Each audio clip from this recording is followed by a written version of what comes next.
happy Sunday, happy Sunday. How you all doing? Hope you have enjoyed a great day. Another Sunday morning, another great week, and another good live that I have for y'all. Hey Sam, how you doing? How's your day going? Child, hope y'all ready to talk about these shows today, because I'm ready, especially when we go talk about Ultimatum. That's gonna be the second topic we're gonna talk about tonight. When we talk about that, child, we got some things to discuss. Oh, thank you. Thank you. My favorite color is I said, let me wear some blue today. But this freaking net thing is all over the place. Gosh. Okay, never mind. All right, so we decided I'm gonna talk about put a ring on it first, and then we're gonna do ultimatum, and then we're gonna look at marriage Huntsville, because I think more people come in later on. So we're gonna start the least. I mean, it was good, but we're gonna talk about some things that happened on that one before we talk about the ultimatum. All right, before we start that, let's start with the show's update. Yeah, I know I'll start with that. All right, I hear that. Let's see, share screen.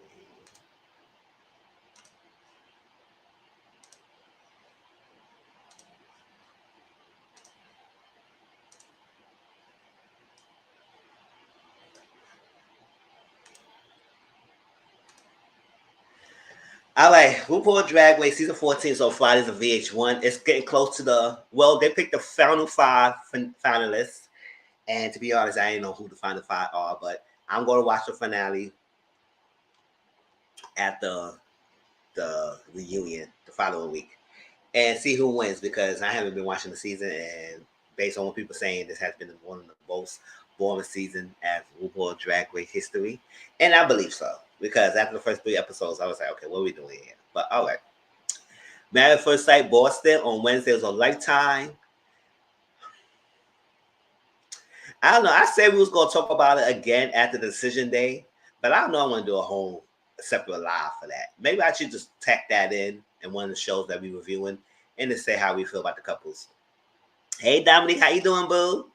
It's like that, and do that way, because I'm tired of Elijah Wan. I am tired of him, and I don't like how he try and make it seem like Dr. Pepper couldn't help him, and all. So I see he's a lost cause. You got on the show, I think you could try to get a wife that you could bulldoze and beat down and make submissive towards you.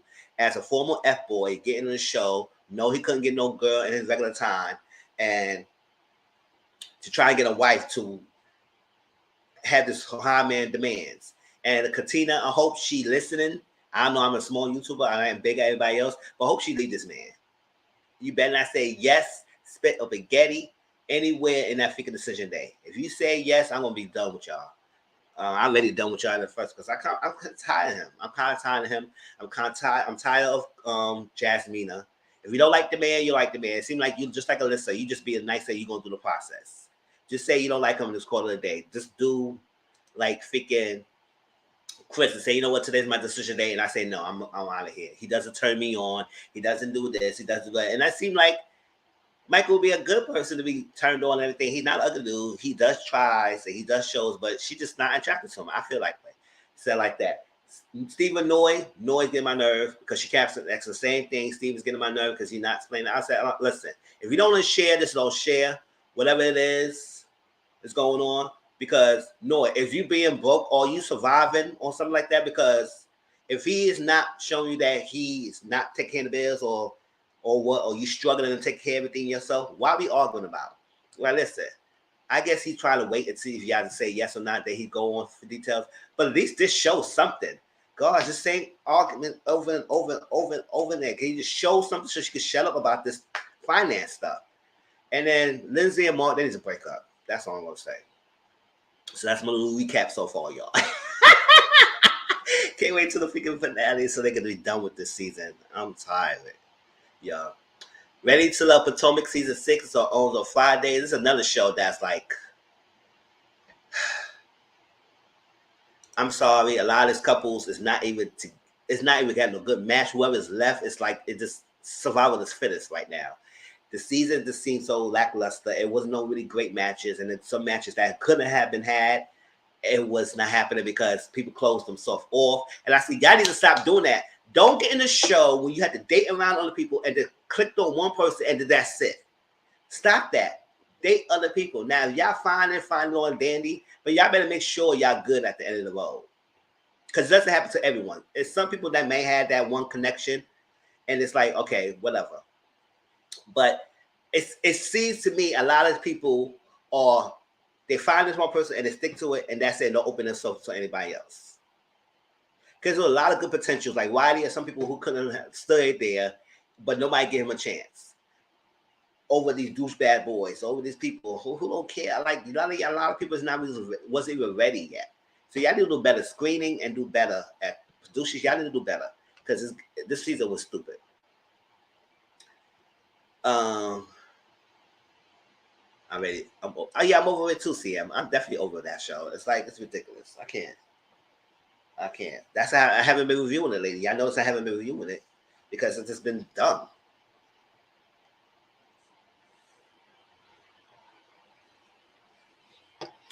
Candy in the Gang season 1 is on Bravo on Sundays.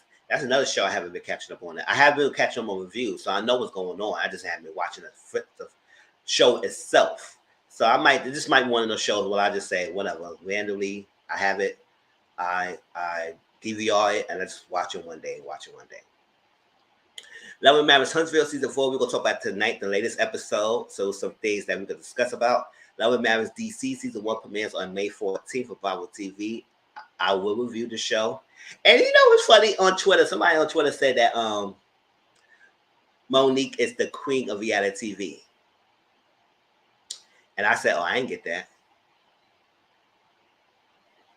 Every time when Real Housewives come on, the fans, they just post clips of what's going on season 1. That's what I'm saying. And I don't like that. Bravo and other shows need to stop that. They need to stop telling these people, stop posting clips of the season, stop posting clips of what's going to happen, telling people to stop posting on social media of scripted messages of what might happen, all this stuff like that. Because by the time we get to the show, we probably know what's going on. We got to stop that. Sometimes storylines happen way before the season's taping, so they're going to air that in. They need to stop all that. Stop all that social media teasers. Let us be surprised. I will go to the point when back in the day when we have reality TV show, we were so excited to watch because we don't get to know all the information because technology wasn't advanced back then. So we had to wait for next season. We had to hear what's going on. We had to see it ourselves and not be spoiled. I wish they need to stop doing that because I tired all this thing. Now they're saying that Candace might have a beef. I said I don't give a damn. And I know I see what is going. I see what is going already, and I don't really care for it. I see what's going. So they need to stop that. All we know that all the ladies are back, was asked back, except for Skylar. Even though Skylar was on the thing, but she just was a friend. But I can't avoid seeing Marge. I like teasers. Like certain teasers that doesn't give it away what's happening. Because a lot of them does too much. Like, if you want to get pictures of scenes, that's fine. But then people have dialogue. People have talk to people in the production and get some of the tea, and then they spill it out there. It's like, that's too much of losing it. And I don't like that to be ruined. I like to go back to how we used to be. Like, we so excited watching things. Like I said, I don't mind spoilers here and there because I told y'all don't care. If y'all watch the rest of the season, y'all can let me know. I'm going to still watch it. But I still feel like with shows like I'm anticipating watching, I don't want to see all that clips. It's like that. That's the trailer comes out, then we get to know some things. But before the trailer comes out, let's keep it a hush-hush. Don't say nothing. So I will review. I was saying about the they call Monique the queen of reality TV. I said I didn't get that. Who called her the queen? And if they call her the queen of reality TV, she better bring it this season. She better bring it. Her first season, her new show, when she said reality TV was doing too much. So I hope she brings it because if she don't bring it, I will call her out on it. I'm telling you that now. Like Monique or not, I'll call her everyone now. Put a ring on it. Season 3 is on OWNs on Fridays. We will talk about the latest episode first after this show's update. And we got some things to discuss about that. The couples.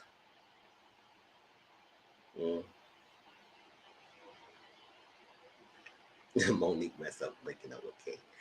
Ciao. they should clips of what happened on the first episode. I was like, that's why the waiter sucks. You better tell it like it is, Dominique. I hear that. Real Housewives of Atlanta season 14 premieres May 1st on Bravo. I'm going to try to give this show a chance, y'all. So when it comes, we will talk about it. But if it's getting boring, I'm going to do it like I normally do. Drop the show like I normally have it. Still scared from last. That's what I'm saying. And all the couples still together? Because I haven't been in the tea. Is Jessica ever? Because I could have sworn they kind of broke up. Is Sean and Yolanda still together? But we already know Alexia and Damien's not together anymore. I want to know if Jessica Evick and Sean and Yolanda are still together. Maybe, maybe not.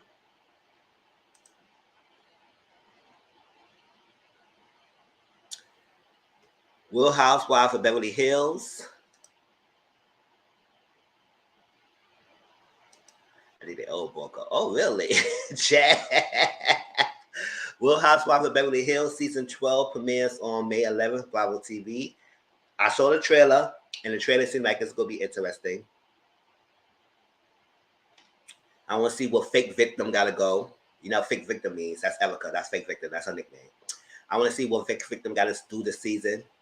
It seemed like the ladies is bringing it up. It seemed like Garcelle's go not happy with some of these ladies, especially fake victim. All these couples seem fake to me. That's what I'm saying. They doing the most. Real Housewives of Dubai season 1 premieres on June 1st on Bravo TV. I mean, I'm gonna give it a try. They did introduce the ladies, and it may be when they get close to it premiering, I would do like a segment of introducing the ladies, even though we probably already saw it already. But one of the ladies, everybody hinted they want them to see on the show. They want to see on the show. It's happening. Kevin Sternberger, that's what her name is. Everybody can say, "Oh, she didn't come. She didn't be there. She didn't be there." I say, of course they're gonna have her because that's the name to bring people in. You know, they stupid. So, Love Match Atlanta premieres on May 8th on Bravo. I see some new show that Bravo's having. And I want to give it a try. Like I said, I want to see what that does. What kind of matches they come up with and what kind of friction they have between friend group, because they seem like they're frenemies and not too much of friends.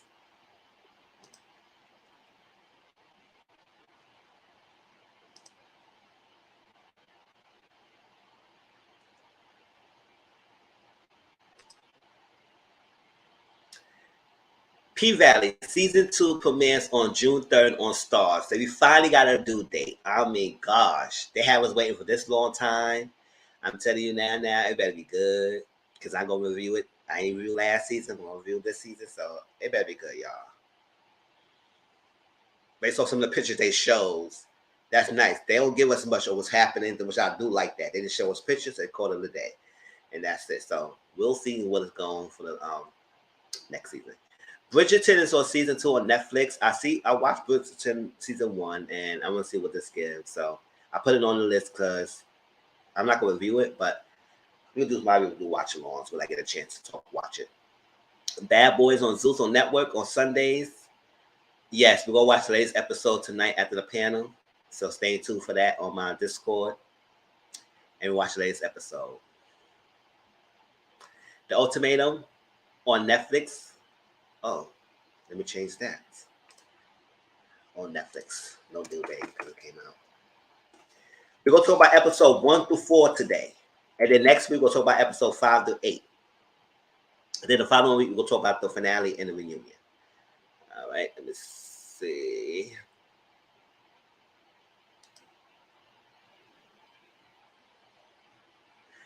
Lizzo, Watch Out for the Big Girls. It's on Netflix. No, it's on Amazon Prime. Now, if you haven't not seen that show, I think it's good if y'all like positivity and supporting and growth and vulnerability and stuff like that. And also, as well as a competition, to watch Lizzo, Watch Out for the Big Girls, because it's one of the shows that not only they have a sisterhood and bonding, but also develop these ladies to be dancers, to be people, to be a family. And I seem like Lizzo really cares about her people, her dancers, stuff like that, based on what I seen on the show. She have a bunch of like 10 ladies in the house working on becoming dancers of the show and also their tour. And you see the growth, to see their vulnerability, their insecurity, the stuff that they was going through as big girls, and how much they ridicule they go growing up. But coming here to the platform with Lizzo, who represent them and giving them a platform to follow their dreams. I really did enjoy it. I watched the whole all 8 episodes. It was really nice. I have a dance background, so I like shows like that anyway. So dance competition, dancing, but it seems like it's really good. It seems like it's not like a Diddy type of thing. It's kind of like she really does care for these girls, and I like that. Candy need to pick a show. Somebody else should take her spot because homegrown boring. Yeah, she don't give. It seems like she's gonna give much this season. Seems like she stepped it up. I don't know what she doing. But yeah, she has to skating by. Not doing much.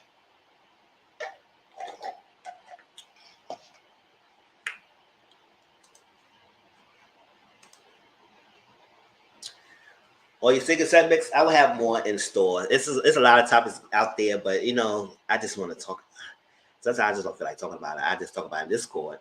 But get some more videos out there to y'all. And the next Sunday we talk about season 4, episode 5 of Love and Marriage Huntsville, episodes 5 to 8 of Ultimatum, and then the next episode of Put a Ring on it next Sunday. All right, let's get out of there. Ooh, let's see.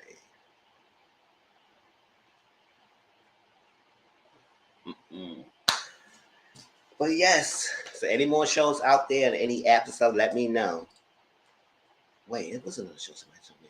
I forgot to put it down, but no, I wrote it down. That was the Love Match.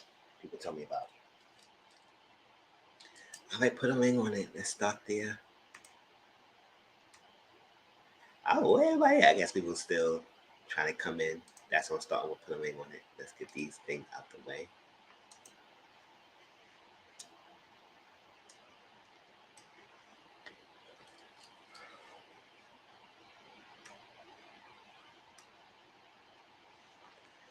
All right, put a link on it. It's 1853.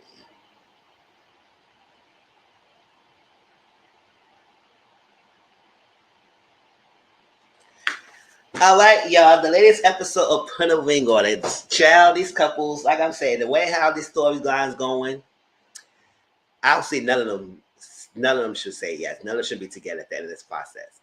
But they're gonna do some foolery, and Tom Mind Game got us through the whole process. And I guarantee you, probably one of them probably will say yes. Don't know who it is, but I know. Because it seems like no matter what you're going through, it's all it takes for them to get down one knees and propose. And that's all you want. Like,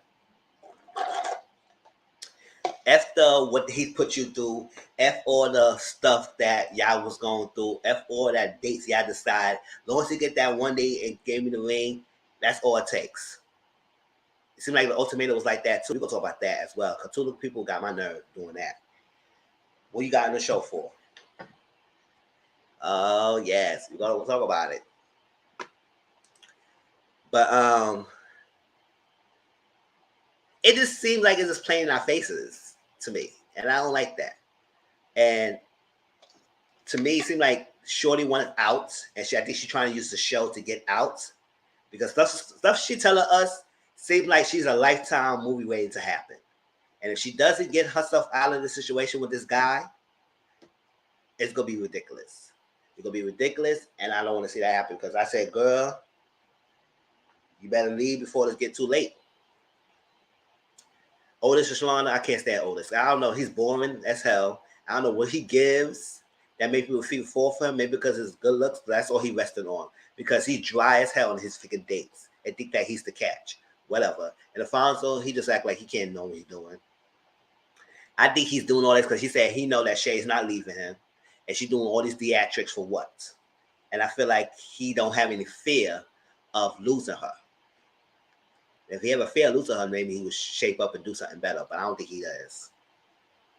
Yes, they could definitely go. I like. Let's start off this way like normally is. Go here, there, and go work your way down. Shay and Alfonso, did not go on dates this week. Dr. Nicole talked to them. And based on the conversation, it's mainly because she doesn't trust Alfonso. So she was doing all that, tapping on the window, doing all that. Don't put your arms in the armrest. Don't do all that. It was not because, hey, Brittany, how you doing, boo? It wasn't because of the girl. It's more so of Alfonso being unhappy going on dates. If I was Shay, I'd say, go ahead. She'll get out of my face. Because at the end of the day, I don't think she should have been with him. He's secret lying. He's secret having vacations without you. He doesn't really claim you like that. He's always telling your mom about you like that. Your mom don't really know who she is, like, for real, for real. She more catered to the baby mom. So I was like, what is going on? She needs to leave him. But it seemed like me, she doing all this for what? And I said, good. If you know you could do better, you deserve better. And we find out he helped manage Rick Ross. That's what he was on reject. Help manage him. So all that comes with the territory about the ladies coming in his DMs and all that stuff like that.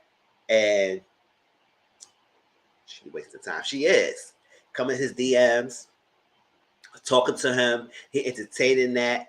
But my thing is, he doesn't set the boundaries. If he doesn't set the boundaries, like Dr. Nicole said, of the relationship, who is the people to respect your boundaries? You can't blame the people for coming after you in your relationship when you yourself is not setting the boundaries for other people to come in. If you okay for being too friendly, you're okay entertaining them, you're okay knowing that you in a relationship, but they could overstep their bounds, the line, and talking to you, even though you're in a relationship, when you don't post up. Now, me, I'm not a big fan of somebody posting me on social media, because if y'all look at my social media page, I don't be posting myself like that anyway. I post quotes and stuff like that, and if I do, it posts selfies. If I'm in a relationship, I may say I'm in a relationship, and I will respect that, and I will have boundaries set, of course. But I ain't gonna have to post the person every damn day to let people know I'm in a relationship. No, because that's what is giving people the green light to try you. Because I know a lot of people these days don't have morals. They don't have morals or values. Whether you're in a relationship or not, they'll still go try your person. She just wanted to check at the moment. Because I would have left that. That's what I'm saying. I would have too. And I said, no matter how much you post the person on social media, how much the person know you're in a relationship and stuff like that, and still get people the green light, especially in his entertainment business. That's more of a reason why they're going to try him. Now, if you don't post her and you still operate like you're a single person, that's an issue right there. But Shay, you can't control him as well.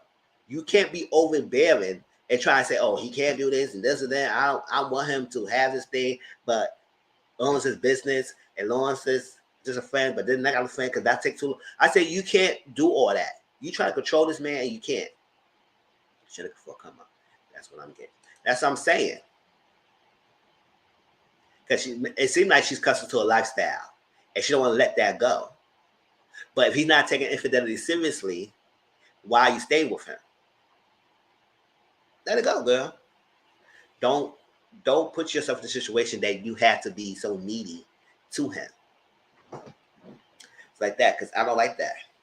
I really don't like that at all, because you do yourself a disservice. And you figure like if he does change, you still gonna feel like he always gonna be stepping out and you don't have no trust issues. You always gonna have trust issues. Leave it alone. Now he said, I don't know what to do. I don't know what to do. I don't know what to do. I said, guy, you go fall back when you don't know what to do instead of doing it that you had to do.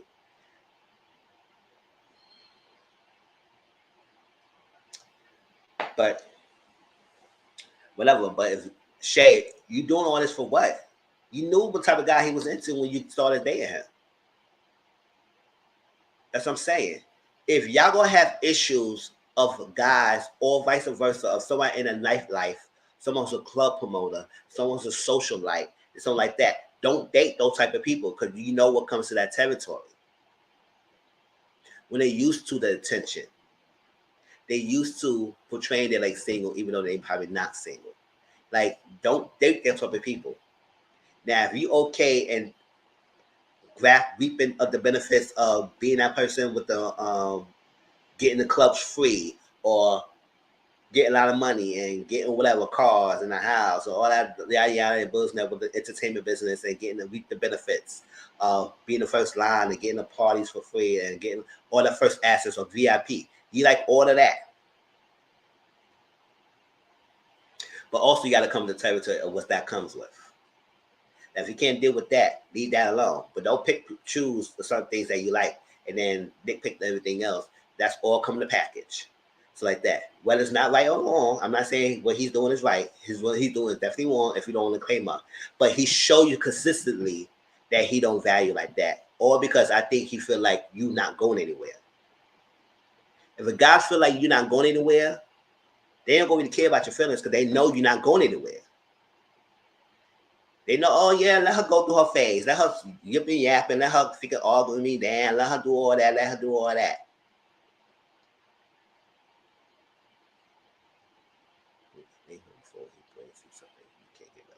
That's what I'm saying. So for all that, I'm just like, Shay, you is stressing yourself out for this man for what? And her being beautiful, it doesn't mean anything because at the end of the day, if you don't feel like you deserve any better, you don't feel like you could do more or you could do better, then your beauty cannot do anything much because you could get an attractive man. You get another man if you want to get another man. But it's your self-respect, your self-worth. If you don't feel like you're worth it, then whatever you get is not going to be worth it. And that's going to make you feel special. It will go on the process knowing that you got somebody buying you. And stop with the struggle love. I'm tired of that. And we got to stop doing this race loyal stuff too. This race loyal, I know that a lot of people, especially in the black community, want to stick with their race and all that stuff. But when we know what the shortages of good quality men or good quality people in the world, all that stuff, women scrapping and fighting each other over the little piece of man they have, going through the most disrespect just to have the man because you want to stick in and trying to change them and build them and go further. We need to stop that. Stop being so race loyal. Open your horizons of meeting potential people that could make you happy. Whether it's whether they race or not. You find someone. So the struggle of love and that's not cute. It's not cute or anything. So I don't know. All these people in this relationship, especially ladies in this relationship, these guys, giving a clearly red flags. And some situations more dangerous than others. And y'all sticking around for what? For a ring?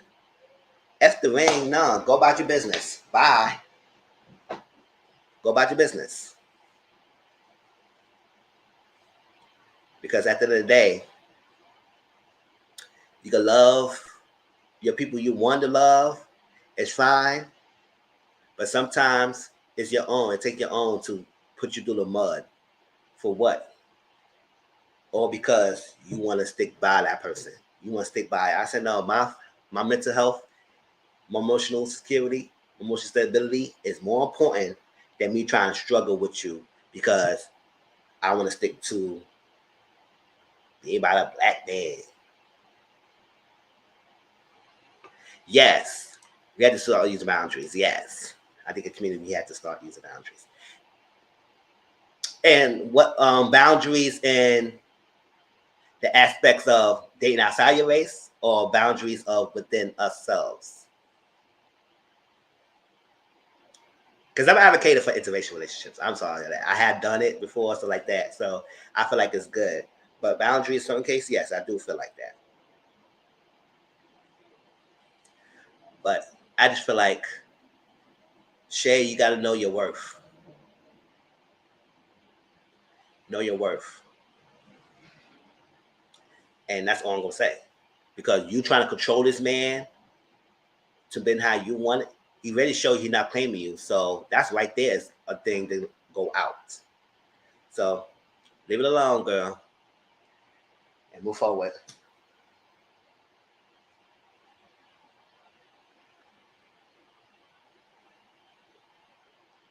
All right, Shalana Otis. Any last little thoughts about Shay Alfonso? I don't think I have anything else to say. Oh, Alfonso say no to the second date to Chantel because it wasn't given and everything. And looking at the end of this thing, I know interracial relationships are cool or whatever, but nobody's get the struggle of being black. Yes, that's fine. But also, I do understand. I do agree with that. Nobody understands us more us being black people because of the black man or black woman. But I think black man knows that and use that to the advantage of degrading a woman because they know they can't go anywhere because they know they will stick loyal to their black men. Let's be for real. How many quality black men? I'm a black man myself, so I'm a black man myself, but I know how to treat a person right. And what compounds do you know you deserve better and everything? And I'm not saying going aside of it, they will treat you better. I'm just saying that open your horizons. Don't be too stuck on sticking to that race lawyer type of thing and being dogged out, all because you feel like you need to keep it in within the community. And black man knows that. And that's why one woman willing to stick around with a guy and trying to build them up and trying to do all that stuff. It's that knowing that they could have a better, good life if they pick the right person. Now, that's not a black man is out there. They could be. But it's probably a shortage of them. And that's why a lot of them fighting over the same guy.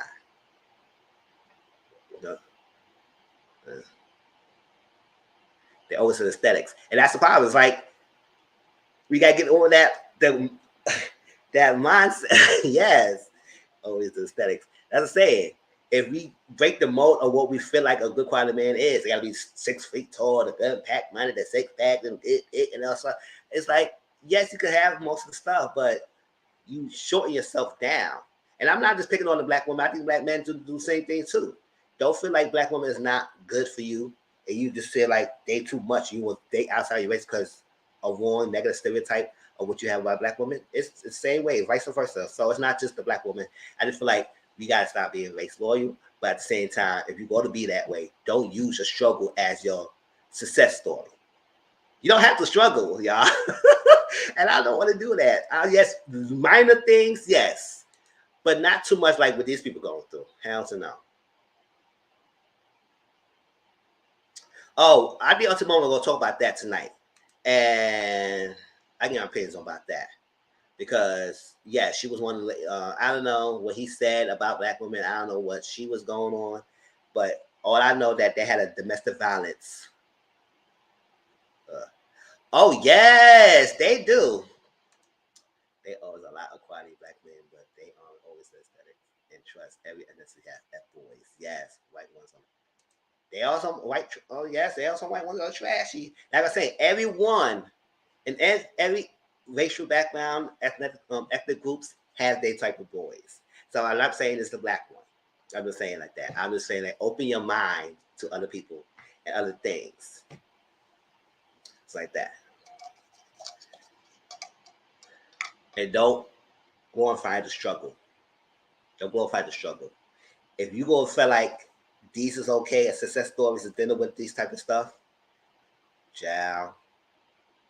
At the end of the day, I think I would tell people just know your worth. Whoever you deal with, know your worth. Don't just accept things, just accept things. All right, Shalana and Otis, y'all. So Otis said no to Sheree, whatever she said no. And they both going on dates. Otis is very dry to me. He's very boring. And I think he rests on his good looks. Oh, subjectively. He rests on his looks to get him by. Because I don't think he really gives much of what he needs to give much. Now, what kind of stuff he was doing to woo you, Shalana, that made you feel like they were him for 3 years? Because what he's doing on his dates, and supposed to be the first date, supposed to be the representative, that's his representative self. He's very dry and boring. And he does that mind games with you. He wants you, it is a double standard. He does want you to hold to whatever y'all set, but he doesn't hold to what you set. And he does talk to you like he scolded you like a chill child and everything. And so it was an issue with their relationship because she was asking about what's the date. Now they had this rule to discuss their dates. So She discussing hers, and he barely wasn't really forthcoming with the information. He didn't tell her that he was interested in Mike going to the freaking party that the girl asked him to go to. What's her name? Milan. And if memory serves me correctly, is that the one that she was driving and she said, if I wanted to kiss you, I can? And he said, oh, you could try. Is that the girl? So it seems like he might be going on a second date with her. Yeah, he got the old school name. Otis. Ew. Otis. Ew. And he said, oh, it's very tempting, but he going to have to say no and everything. And that's the girl he was having secret text messages with. I don't know. It must be somebody. That looked like her. It definitely looked like her, but I could be wrong. Maybe somebody else look like. But I'm talking about the trailer, y'all. I think that's the girl. He wasn't forthcoming with the date. He wasn't explaining much. He wasn't saying much. He wasn't doing much at all. Oh, before I forget, thank you, children, who have been watching it, and appreciate your love and support. If y'all enjoy my content, go to my link on my Twitter page, click on the YouTube link, and subscribe to my channel and be part of the conversation, y'all. These gotta be actors. That's what I'm saying. Because it was like, he doesn't share much. And I think they play in that face. He doesn't share much. So I said, Shalana, if he's not buying by the rules, then you don't need to buy by the rules. Playing his own games. But you fall into him, and it seemed like, to me, he feel like he saw Shalana. She was a strong, independent woman. Question. And he breaks her down. And men who insecure finds that when a woman that is so like this, chip her away, chip her away, chip her away, chip her away, chip her away, to make her be submissive to what he wants. And yes, he is a child, definitely a child himself, to do that. And come to find out, she said he's a chef. I said, chef where? That's what he do? Well, you say you were hungry. He said, oh, you better let him feed you. This is petty. Petty boots. Feed me what? You better fix some food in this damn house. Child. So when Shalana date came in, Brent, he said, oh, will you taking her a pasta making class? You know she can't cook, right? He said, oh, I'm just playing. She said, you know I can't, stop playing. I was like, oh, shut up. That ain't so funny. You trying to downplay her for the day. I said, boy, what you trying to say? Trying to get out of it? No, I clapped that. Don't try to mask it like you was funny. You trying to be funny. That wasn't funny at all. All right, so it seems like she had a good time on a date with Brent. I guess he went for Congress. He asked her her 5-year plan. Okay, God, why everybody likes to ask what's your 5-year plan? I mean, if I knew my 5-year plan, I probably knew that you was going to state me in the first place, right? Yeah. But, you know, just say your normal thing, what you expecting, all that stuff. That's a safe answer. And she asked about traditional. She seems like she will ask every date that. I said, girl, if you're not getting what you want to do, if Otis not the person that you feel like you should be, if you don't want to be submissive to him, or he said it's 50-50, all that stuff like that, and your sense he said, no, it's not like that, just move on. You ask everybody date. So he gave me this, he said, listen, I want a traditional sense that I want to be provided for my wife and feel like that she'll have to work, but if she wants to, that's her choice. And that's good. And hair loss, let him find his hair lost journey. Ciao. Yeah. At tradition, he said traditional says that I want to provide it, but my wife want to work, she can work.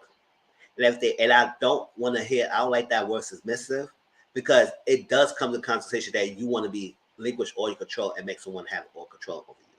I would like to say, no, we need to have a partner, because some things that you might be more dominant in and I can follow suit, and there might be things I might be more and you follow suit, but not someone who has all the control. Because when you do that, you put yourself in a situation that makes people feel that you can't leave them.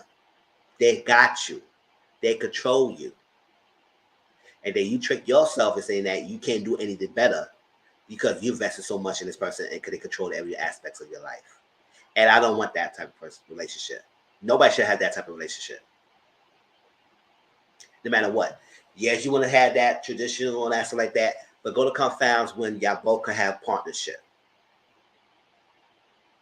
Now, if you agree to be that submissive and he agreed to be dominant, that's fine on Danny, but you better hope that's what you want to be for the rest of your life. Because most people don't change that. Especially, I keep telling women, if y'all don't listen to what I say, I always tell y'all, men usually don't change their mind when they set their ways. What they set themselves as when they 25 years old and how they think, going to be the same thing how they think when they 30. They're going to be the same how they think they're 35. They're going to say how they think they're 40. They usually don't change their mindset. Now, man, if you listen to what I'm saying, I will keep pushing that. You shoot yourself in the foot and think that your lady that you're dealing with doesn't evolve and grow and change herself. So if you're going to get with a man and he show you this what he wants, that's the goal he expects throughout the rest of his life. And he doesn't change. So I don't know what Shalana think that, and just hope this process that he make him change a little bit. Because how he acting, he seems like he's not bending and he don't care what nobody say. Give Dr. Nicole all these roll eyes. Yeah, well, yeah, whatever. What you say? Okay, He doesn't listen to none of what she's saying. He don't care. That's what he feel like. That's what he feel like.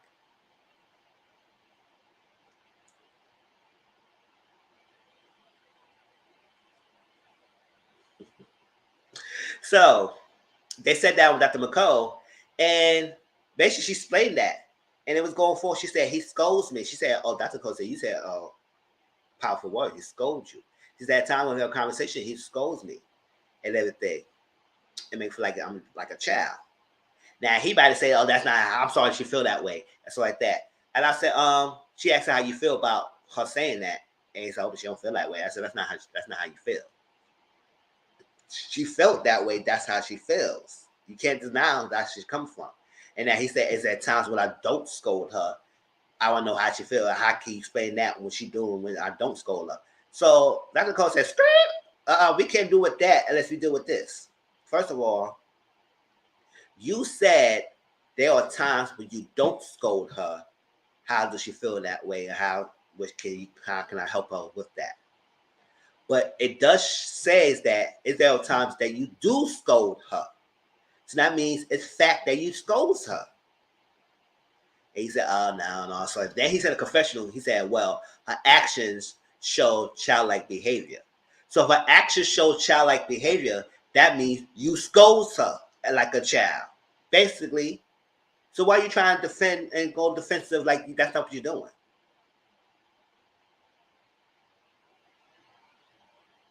And I think one thing that would aggravate anyone, is to treat them like a child. You're not my freaking mother. You're not my father. I didn't come out your freaking nutsack, and I ain't come out your twat. I know who I came out of, and I know who created me. And even then, when you get older, you still have that parent, you still have the parent-child relationship, but that dynamic changes when you become an adult. You still respect your parents, but at the same time, they got to respect you as becoming adults. So, I don't know who he think he is. The girl. And I see it in the first 2 episodes, he talks to her like she's freaking nobody, like she's a child, like she don't know what she's talking about, like you got all the answers. I said, boy, bye, get out of my face.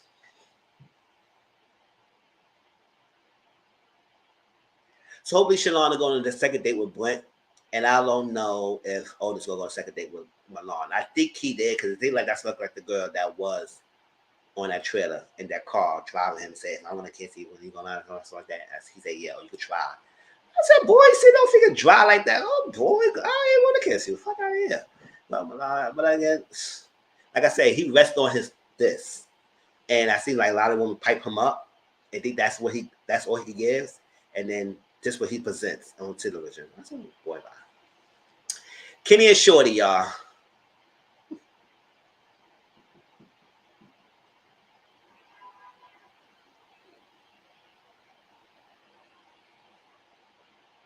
Shorty's hoping that Kenneth open himself up to this process and get this process a real deal, because I think she wants it out And I think she's trying to use the show to get out. Because when she keeps saying that she tried to leave him a couple of times that he don't want to let go, and he don't want to get the hint that she leaving him. I said, but you keep coming taking them back. I said that is a meal ticket for him to continue the behavior, and that will keep escalating and escalating and escalating and escalating until you feel like it's enough, or when it's not. Hey JW, how you doing? I'm glad you came in. We just talked about the first show, so you missed much. And it gonna keep escalating. Because based on the story she's telling us, it has been doing that. And God knows what other stuff that he had be doing to make sure she's scared, to make sure she doesn't leave him. And it seems like she's scared to leave him. Even though I think this kind of dynamic, it seems like it's a freaking mother-child kind of dynamic, I don't see the romanticism with those two. I see like it's a mother talking to a child, and not a date partner, not a boyfriend and girlfriend. Because yes, she does make the most money. We find out in this episode whether it's true or not. I don't know if y'all believe him or not. It's like he said he's a general contractor. He said he's an entrepreneur. I said, okay, what's that entails? Then he said he's a general contractor, and then he said he's trying to start opening a food blog. I said, oh. Hindsight, he ain't making much like Shorty. So that's what he's doing. Now, she went on a second date with Hollywood. For real. It is.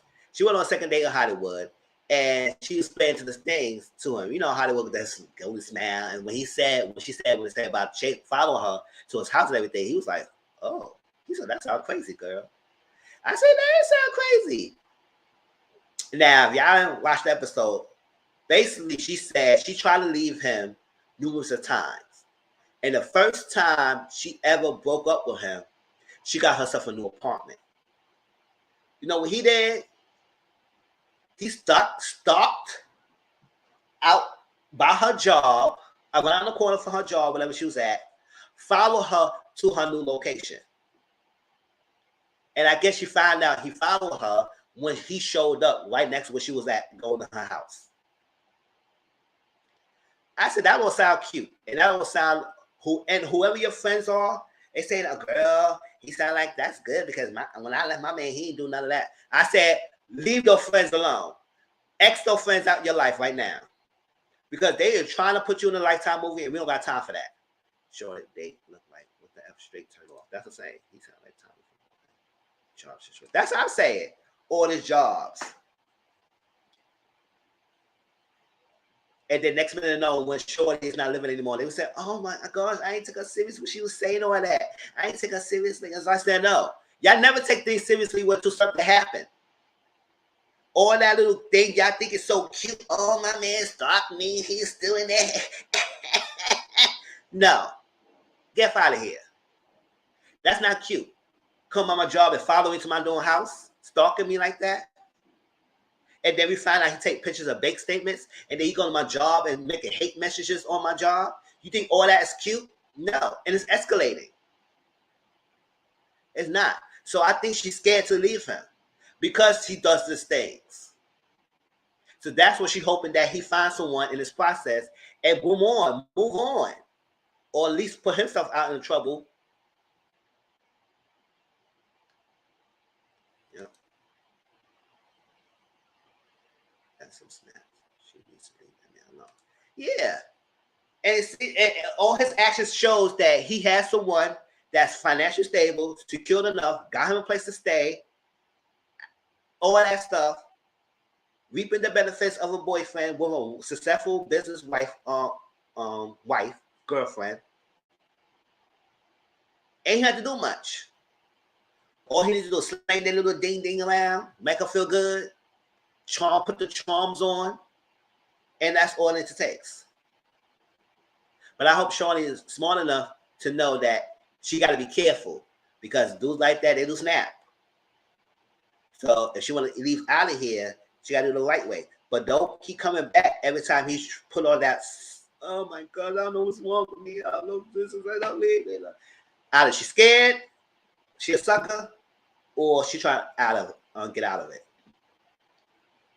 And I seem like she's trying to use the show. So if I would show that, I say, yeah, move on. Now that date when the Maisha, her former intern, I said, oh, what you hell yeah, I was doing on that.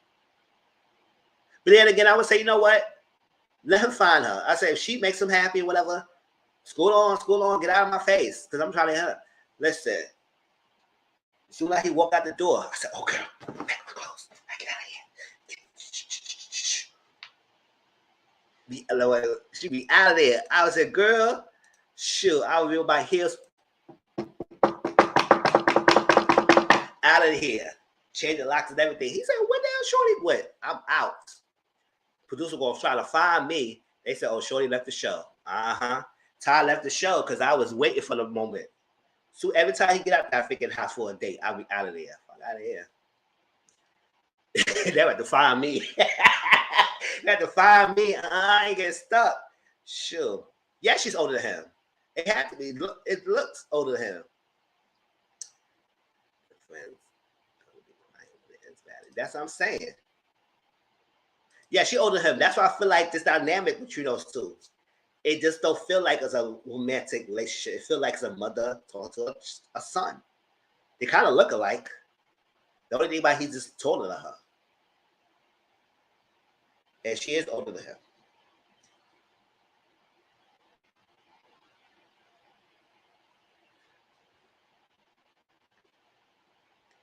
That's what I'm saying. Shoot, I don't know. He got me effed up right here. Shoot. Hey, Jay Rudolph, I would be packing my things out of that freaking house so damn quick. But that's her house, though. But I would have been packing his stuff then. Shoot. Let me find out what the girl is. Maisha.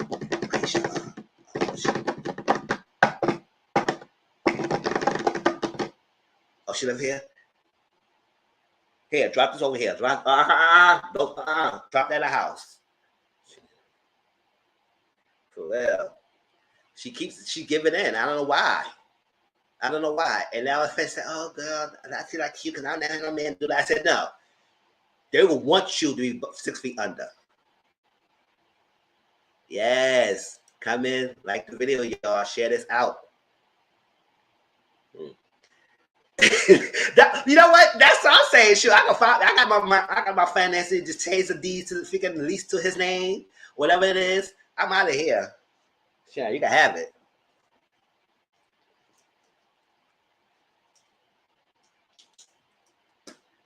But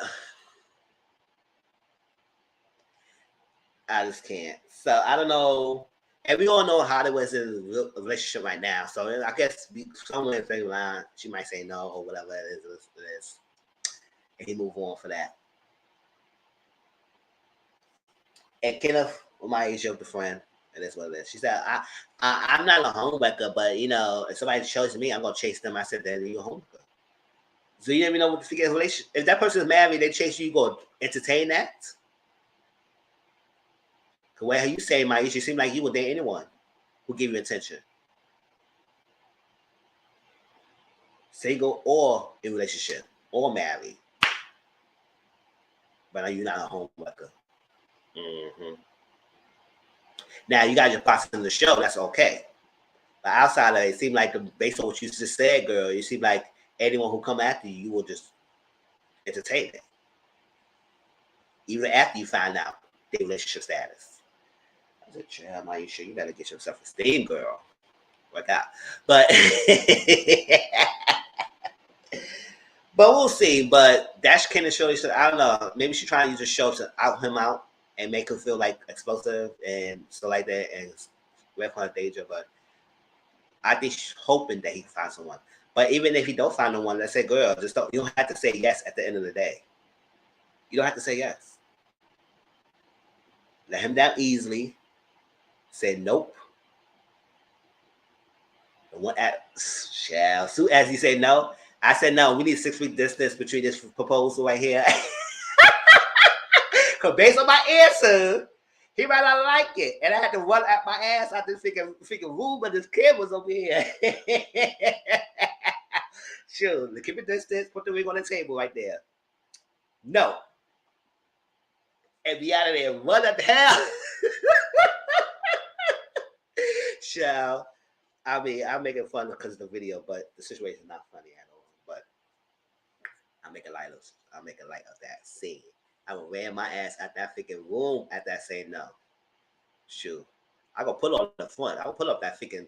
I will put up a freaking scene. You want that scene to happen? I'm scared for my life. All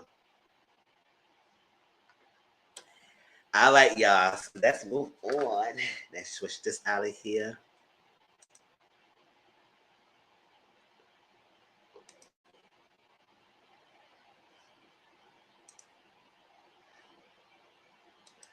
Sure. They want a scene. I'll give them a scene.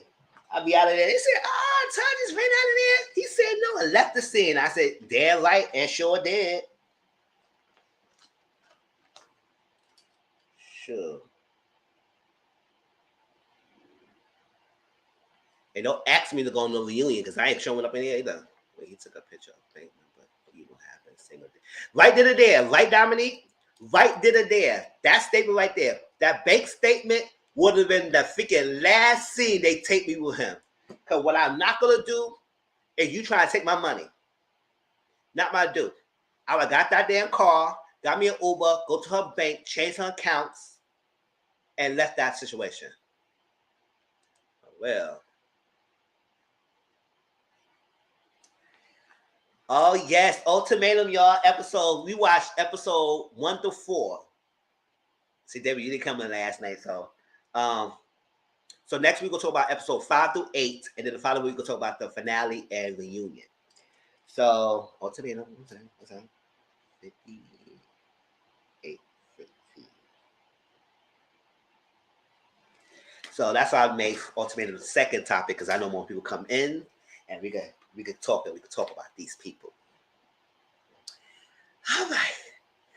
Now, the basis of the show, Ultimatum, is basically couples made a demand, just like put a ring on it. They want to take the next step in relationship.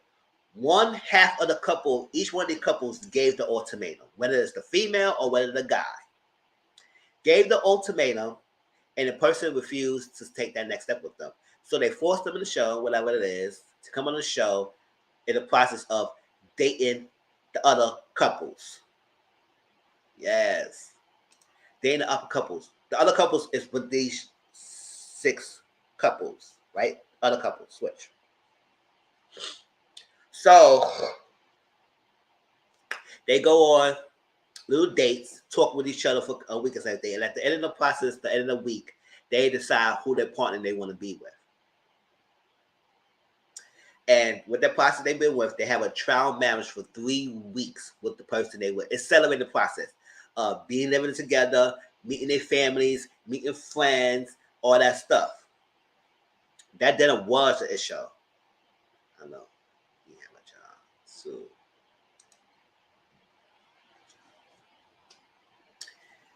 it's like that. I don't believe you have a job. Oh, you talk about Kenneth? Yeah, I don't think he have a job. I don't think he out of working or he don't make a much ass shorty. It's a mess that keeps gonna give it. That's what I'm saying. And after that 3 weeks trial period with the person they choose to swap partners with, they go do the same another 3 week process, I guess, with the original couples they came with, the partner they came with. And at the end of that process, they will decide where they will get engaged to be married with each other, select the person they swap partners with and be with a new person, or be single and move on about your life. So there's also 3 things. Get married with the person you came with,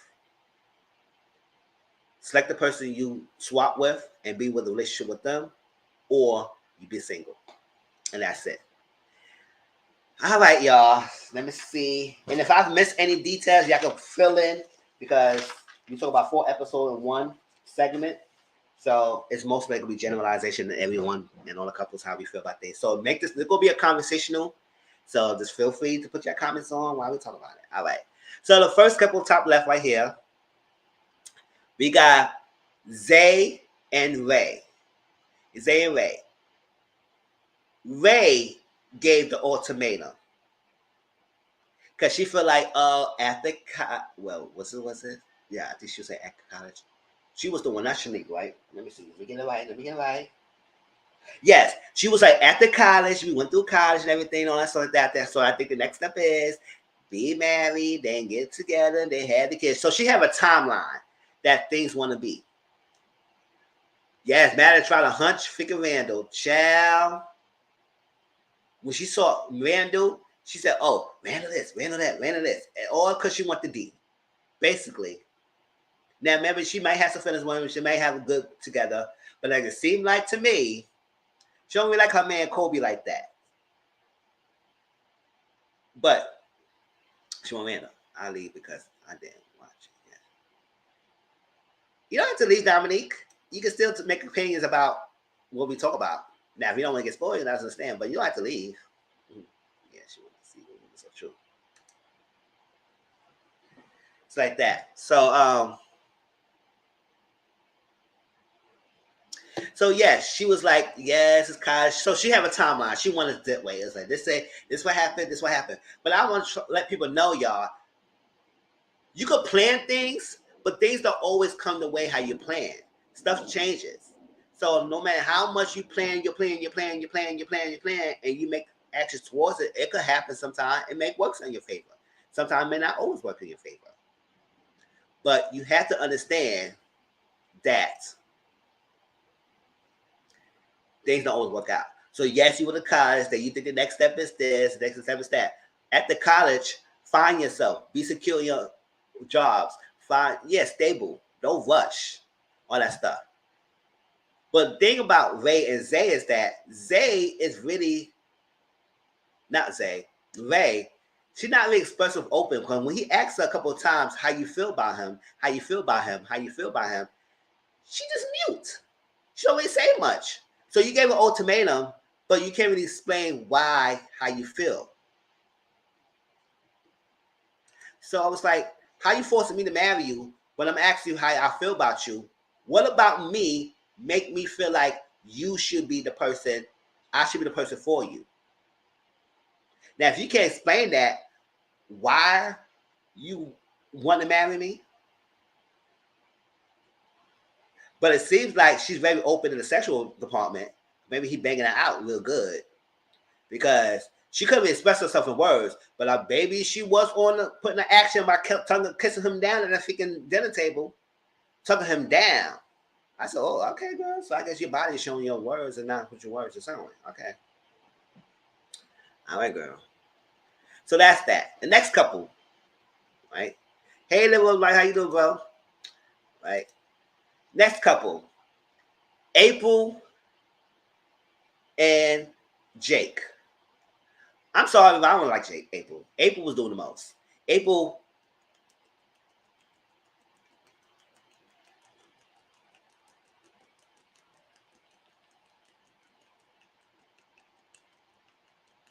Basically, that's what April was doing. April was doing a lot of talking. She was like, listen, yes, I want a kid right now. I want to marry right now. You all the person I want to be with, and all that sort of thing. I want to have a kid, so all that sort of thing. She was all that crying, all that sort of that. Oh, where did we start? She was all that crying. She was like, yes, I just want a kid, and you bought me an SUV, and how you gonna buy me an SUV? I got no car seat, and why you got and I got no kid. I was like, oh my gosh, can we dial it down? Like, he bought you a car, transportation. Eventually, it will fill that up. Why do you need to rush that? Oh, yes, April was doing that. she was doing about that. She said, I want to get married. I want to do this. I want to get married. And you do that. And granted, Jake is the freaking nice guy. And he seemed like he's a really nice guy. And he's an attractive guy. But he seemed like being with April, his voice is not being heard. That's why he blew up on her through the process. He said, you don't let me speak. You don't hear me out. You don't listen to anyone else. She's like, I'm joking now. Why are you doing like this? And he said, you don't let me speak. Like, I'm trying to tell you about things that I feel, how I feel about this process. And she was dominating the whole conversation by crying and all that stuff.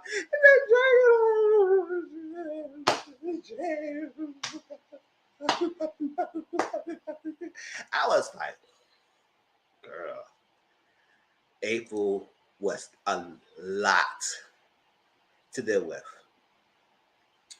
And all because she want to rush everything.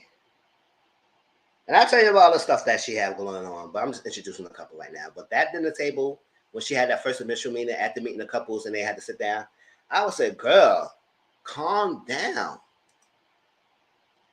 So that's what it was. So April gave the ultimatum because she said she knows Jake is the one. She knows he's the West. He knows this. I can't do nothing about him. He loves me and all that sort of that. He does that. He cleans a lot. And she doesn't take him, or she take it for granted because a lot of things that he was doing for her or doing things, she didn't realize it was cute until after somebody was getting the benefits. And now she realized, because when she mentioned that when he comes home and he be excited to see her, she was like, oh, get off of me. Why you want to touch me? I said, oh. Then I won't be touching you, hugging you anymore. And then when you feel like you're not getting that much, then don't even ask me. Don't get mad. Hug me, get off of me. What the hell? I want to be excited to see a person walking through the door, my spouse, not be happy to see him. And your response to get off of me, don't touch me? I said, okay. Trust. Oh, damn. I got to watch the show now. Just to laugh at April. Yes, you get a good laugh. Just watch it. Yes, you get a good laugh watching her. Because she was doing the most. The most. For no damn reason. Yeah. And you could tell his voice is being stifled. Voice being very stifled. And I said, oh, no, Jake. You can't be with a girl like that. She overpowering. Now, she don't care about no financial stability. She just knock me up. Just knock me up. I don't care about all that. That's bullcrap. Just knock me up. I said, okay, girl. You say that now. When he don't have no money to take care of the business. Now you won't say, oh, Jake, why you got no job? Why you got no money to pay for him? She was doing something in a different tune. But I don't think she cared because she said she don't care about me. Don't stay at her mom. She got the home finance. She don't need no finance. She just need the baby and she want to take care of it. That's it. Point blank, period. Whether financial is there or not, she just want it. That's what she wants. So that's April and Jake. Next we get Nate and Laura. Nate and Lauren.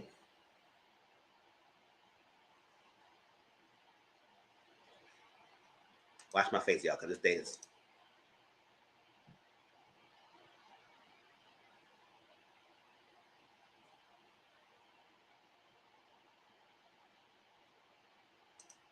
All right, there you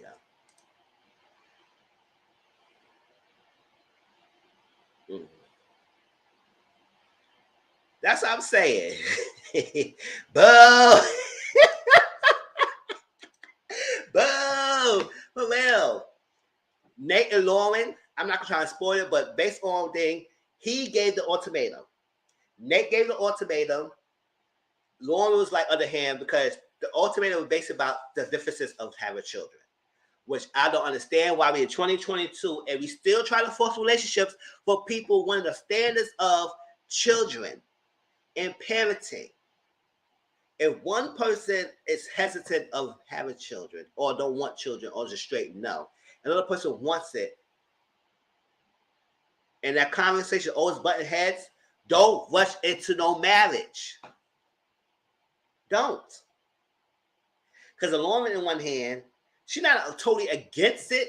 She just has a fear of it because I guess she doesn't want to do this alone. And also carrying. That's not her fear. Part of her fear was carrying, and part of her fear is raising her. And I guess what her conversation with Nate, he wants it so bad, he don't want to hear nothing else. He don't want to dispel her fears of having children. He just like, listen, what are we doing? Like, okay, I understand how you feel.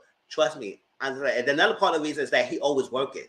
I said, you want children just to dump on her and she could be to stay at home and be depressed and miserable, even though you know she has this hesitancy?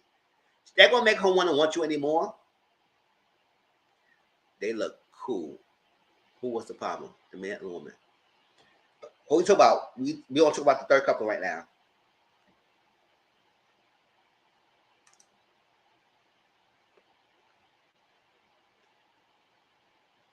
They both was a problem.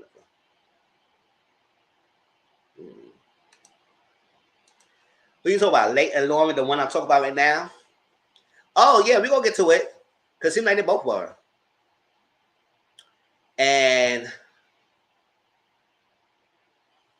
so she just needs somebody to talk down with it. Or, I don't know. It seemed like that was they want, or they're trying to change the other person's mind. It seemed like that's what happened. So, that's that. Now, below Zay, right here, below this couple is Kobe and Madeline. Kobe gave the ultimatum. Yeah. Yes. Oh, yeah. It seemed like both was a problem. And we're going to discuss that, what happened. Kobe and Madeline. Kobe gave the ultimatum because he felt like he knows Madeline's the one and everything. And Madeline said, listen, I just want to explore. And we just got together. We in our 20s. Just like you made my first male relationship. So I just want to explore all the options out there. And I don't want to commit right now. And at first, I'm thinking Kobe is a nice guy. Like, he seemed like it's okay. But later on in the episode, it seemed like he seems fishy to me. But it seemed like Kobe wants what he wants. He knows what he wants, and that's his demands, what he wants and everything. And Madeline's like, nah, I just want to explore things. I just can't deal with you right now. All that stuff like that. And maybe we've been together at the end of the process, but let me breathe. Let me breathe. But baby, when she set her sight on someone else on this bigger thing, it's like, oh, she was living her life. She wanted her dreams to be fulfilled. Yeah. Well, oh, mind you, y'all, all these couples now, Ray and Zay, date only 2.5 years. April and Jake dated 2 years. Lauren and Nate dated 2.5 years. Kobe and Madeline dated 1.5 years. Does that rings a bell for anyone? What's the common theme? All of them have been dating only less than 3 years. And y'all feel like these persons are good enough for y'all to marry right now. To rush the man to marriage. I understand that's what your goal are, but what's the rush? Now, everybody got their own timeline, but also at the same time, I do know enough to know that when you rush things and don't get to know the person at the most process and take things slowly, then you overlook things or you don't want to care to look at things because you just want to get married. It's not about the marriage. You just want the wedding. Yes. Yes, I do understand people have been married less time, and sometimes it works, but not all the time it works. And people who do get married for less, usually they end up in divorce. So are we winning a marathon or what? I do understand that, but how many people who got married less time end up having long, successful lives? Based on statistics, it doesn't really happen. Very small, but not much. Yeah. But yeah, that's a problem. Trying to force the marriage is the problem. True.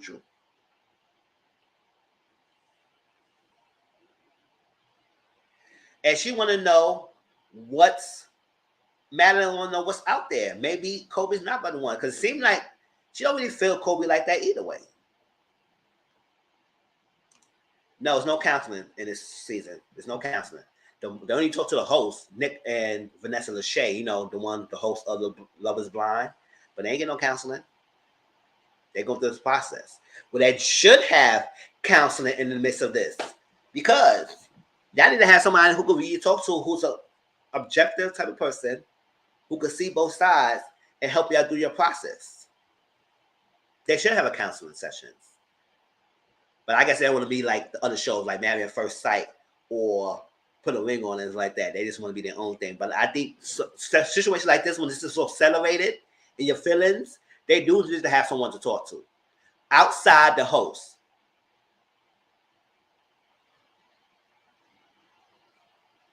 Yep. Now in the middle, below April and Jake, is Shanique and Randall. They be dating 1.5 years. Shanique gave the ultimatum because she just felt like, what's her? She just feel like Randall goes with the flow. And she's not like that. She wants to know how this things is. She wants her timeline. She wants her way. And based on what I see by Shanique, Shanique likes it her way or the highway. She's very bossy. She's very demanding. And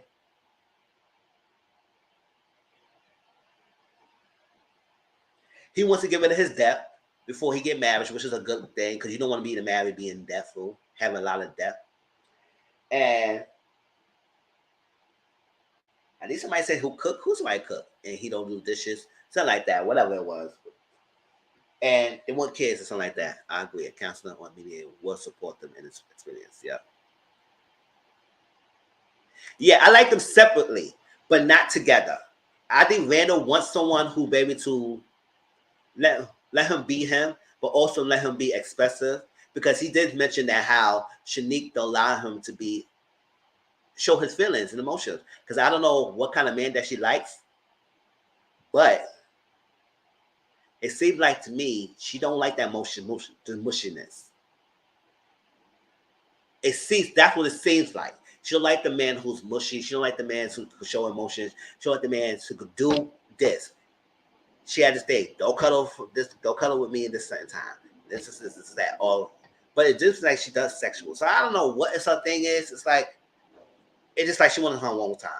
Nope, I can't move a girl like that. She needs to chill. Yes. So I don't know. And then only dating 1.5 years. Now, below Nate and Lauren is Alexis and Hunter. I know we're going to get there, but I don't think the current marriage, he is in the right one for him. Yes. The current marriage he's in right now is in the right. Oh, yes. Allow him. She need to calm way down. That's what I'm saying. Boo. That's what I say. Boo. Another boo one. Like. So Alexis gave the ultimatum because she knows Hunter's the one and she want to get married right now. Because she said, I think Hunter want to move in. She said, no, we can't move in until we get the engagement first, which I do understand that because I would say, listen, I'm not moving with no person who's a boyfriend, and let's be a fiance, and then when we get married, then we get the house together. That's the step. We date, we get exclusive, that's through the exclusivity, we get the engagement, we enjoy the engagement, we still live separately, marry, then get the house together. All that moving in before that marriage stuff, but for the birds. And that's not for me. I'm not knocking nobody who does that. For me, no. I'm not moving to nobody until we get married. That's it.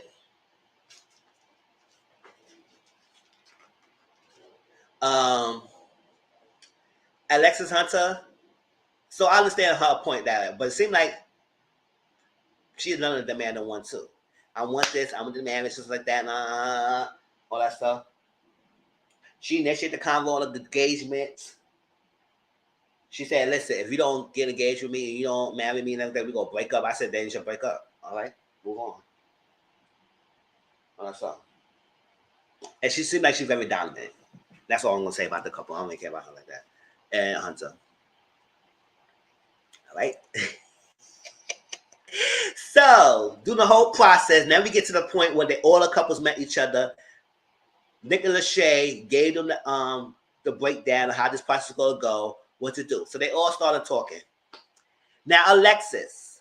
I introduced them people in the police to say I get to know who the faces are. All that stuff. Alexis talked to Kobe. And when I got back from Alexis that she very high maintenance. She have a lifestyle that she will live, and she wants someone to live for that lifestyle. So, can you pay my bills? Pay return? She want all that. You pay my bills, low lifestyle, all that stuff like that. Even though she make her own money, she's a breadwinner, but she don't want to be the breadwinner.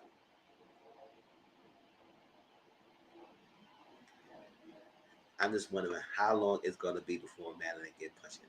Oh, child, we're gonna get to that because she was on one. She was on one. Dang. No, there are some couples that a lot of these couples come to the show for a reason and why they gave the ultimatum, and we can see based on why they come to the show, we can see why it's a problem. But we feel like some couples are better off than other couples. That's what the process, and we're gonna get to that. Everything. It's just they will live with well. We're gonna get to the point. Like that, because I'm trying to explain the process. Like JW. It's like that. So they talking. Alexa was like talking to Kobe. You say, listen, I need a lifestyle. I have to have the way. I have making money, but I want somebody to be a breadwinner. And all like that. And I'm cussing to it. So basically, she right at the back saying, listen, I want this lifestyle. That's your right. That's your right. I'm not knocking Alexis what she wants. If you want a certain lifestyle, you want a custom certain lifestyle, find someone with a certain lifestyle. My thing is, has Hunter had that lifestyle that you wanted? Because all this process, you were telling us you making a lot of money. Now, you didn't say nothing about he making a lot of money unless I missed it. Y'all can tell me wrong what she said he does. Other than that, that's what she wants. Yeah, but the two on the end are the worst of them all. Mm-hmm. Well, yes, these two. Yep. So, that's what she said she wanted. She want that lifestyle.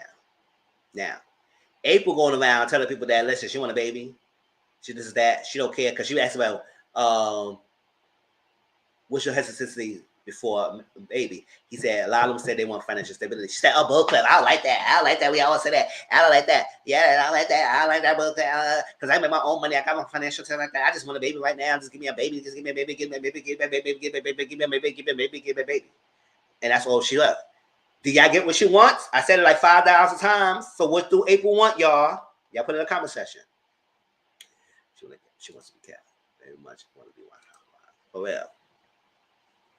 She want to be the desperate housewife, Alexis. That's what she wants.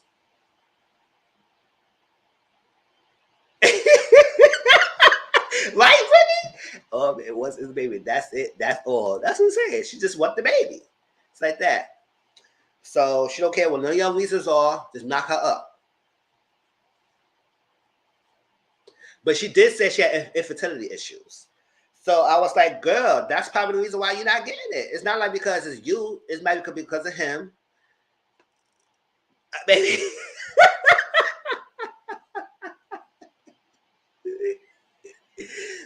So it could be him, or it could be you. It could be a combination. It could be the stress. It could be the stress. It could be all that. Or maybe it's not the right time. Girl, you rushing that. Let it flows. Yes, she don't care what circumstances. She don't care if he's a bum. She don't care if he's a millionaire. She don't care because she said she make her own money. She just wants the damn baby. That's what she wants. She don't get nothing else. That's what she kept talking about. And throughout the whole season so far, she kept talking about the same thing. And that's when she got upset. Oh my gosh, you want financial stability? I don't care about all that. Don't ask them what they need to have before they have a baby. Like, duh. Most people want financial stability. It's not cheap raising a baby, girl. So she go around that. Now, Nate is not bending about the no kids, like having kids. He's not bending. He wants it. That's what he keep talking about it. He said, yes, he want to have the family. He want to live, all that stuff like that. Because he was talking to Shanique, and Shanique like that, all that stuff. And they had a good bonding. But he wants that. So he feel like other couples come give away one because his girl, Lauren, is not giving him idea as she's not hesitant. So he said he wants that. And she's trying to show off that he's that genuine type of person. But that's that. Madeline saw her eyes set on Randall. She saw Randall. She said, whoop. No, let me take this thing off. Let me do this. She said, whoop.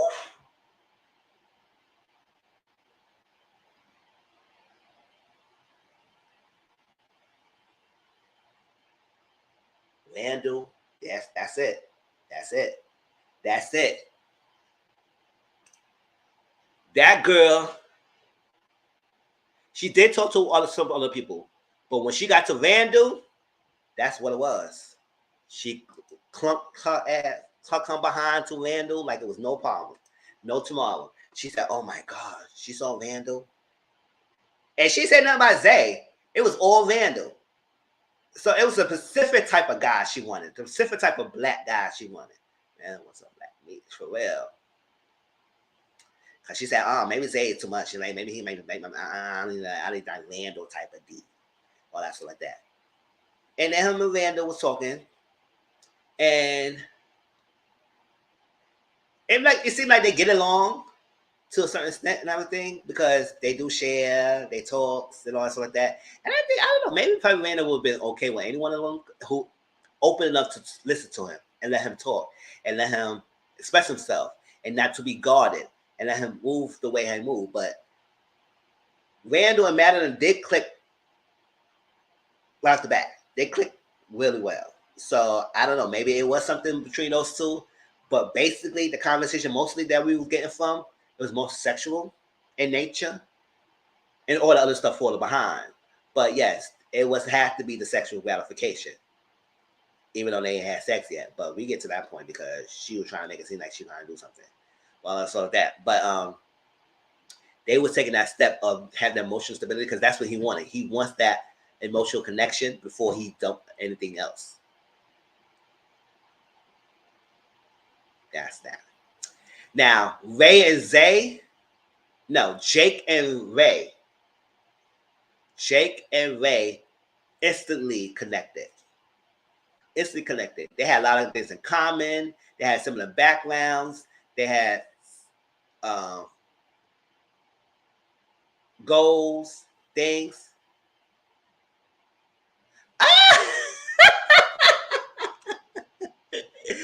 Those are address. They had some of the goals, backgrounds, and everything.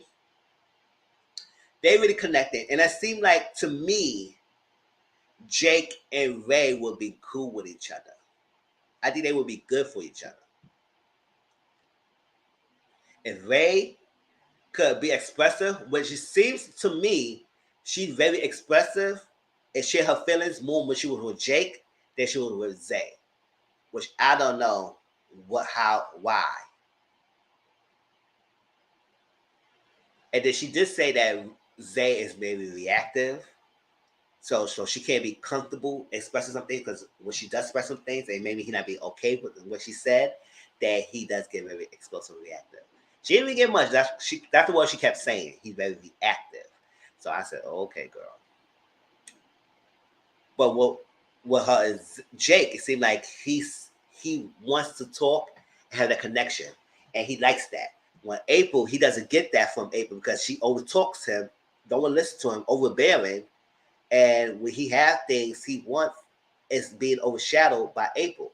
So with Ray, he feels like he could be himself, and he likes in it. And now he's kind of nervous about it because now he's like, "Oh my gosh, I could really fall for this girl."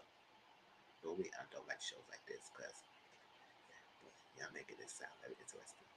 Because I'm a good storyteller sometimes, so I'm judging us a little bit. But based on what I think I'm saying, it is very interesting what they give a lot. It just I'd like to be animated.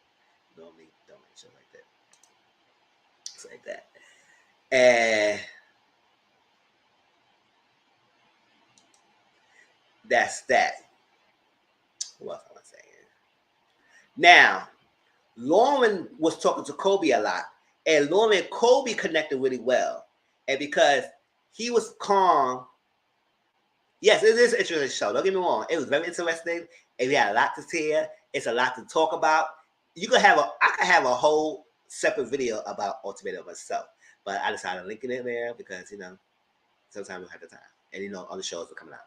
Everything. So they seemed connected with well because he really was open to really break down her fears of having kids and everything, all that like that, and what to do, what's not to do, and her fears and all that. So he said, okay, or blah, blah, blah, blah. Bam. Now, when Lexa was going through her thing about she want to be kept, all that stuff like that, Kobe said, I don't see any initial connection with you. I don't see anything because she was liking Kobe. She was liking Kobe.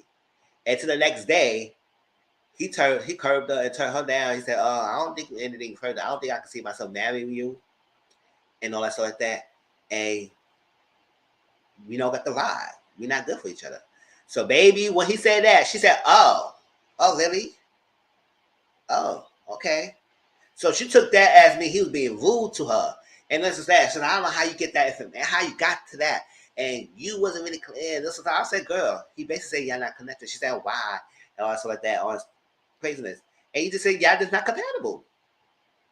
And he did tell you he just don't feel like y'all are good enough to be together. And because she was pissed, because she said, I don't know how many people, because she said me and Madeline close to same look alike. So I don't know why he will be against me because we kind of like, and I don't know how people can resist me. Basically, she feel like that nobody can resist her. She get what she wants, and after and nobody can say anything about it because she got it like that. Oh, I said because you're white and blonde, that's what you feel like. They didn't think about it. Coming to a place where a person you thought you loved, then your heart starts flowing to someone else. Plus, also about your boo as well. Yes, that's the thing. It's a whole emotional roller coaster going on. Because it's not like you dating strangers. It's like that's another thing. But it's another thing when you date another couple within the same group who all have the same common goal. And then also you can learn from each other or what you learn from the person. So maybe you can get that. So it's like it's a learning process and everything. And she was like, "Oh no, you're not." So she went to when Madeline was talking to Hunter, she went to Madeline. She said, "You know what? You deserve better because you know Kobe's not a nice guy. He's not a nice guy and everything. You could deserve better because he was very rude to me and he ain't something like that. He just dumped me and everything. He was very rude to me. You could be a nice guy because he's not the nice guy you think he is, and he is all that. So you should do better and do so." I was like, "Girl." They went through a lot of emotions. Every emotion you can think of. I was like, child.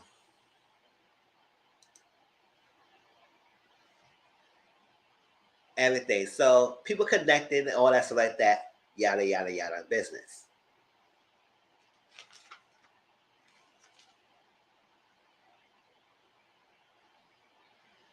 Oh, Zay mentioned that he wants sex 2 or 3 times a day. I said, okay, go, okay, boy, bye.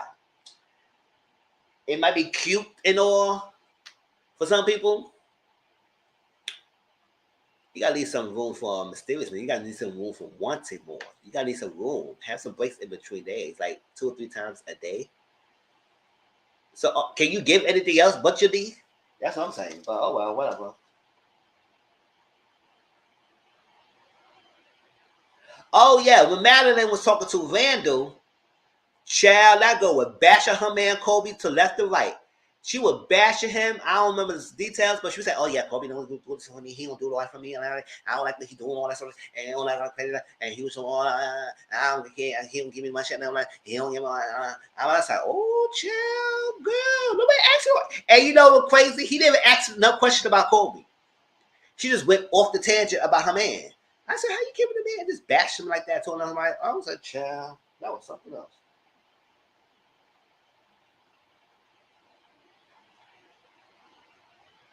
Okay.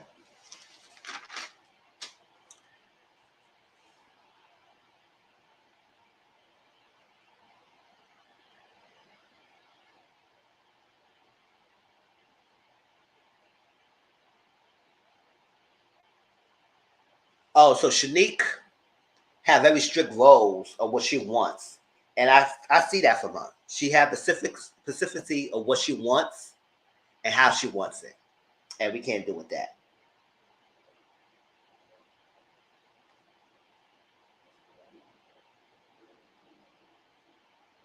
Ray says she would like to take more of a traditional role, but she would like to work. She want to be in the house all day.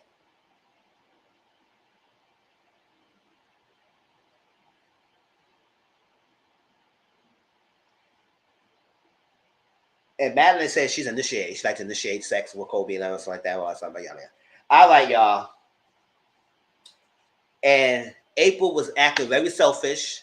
He said she's very selfish, and she always wants you once. And then you want to consider Jake feelings. That's the time. That's the time when he blew up on her. And I said, yes, it's time for you to speak up. And she was like, oh, Jake, no,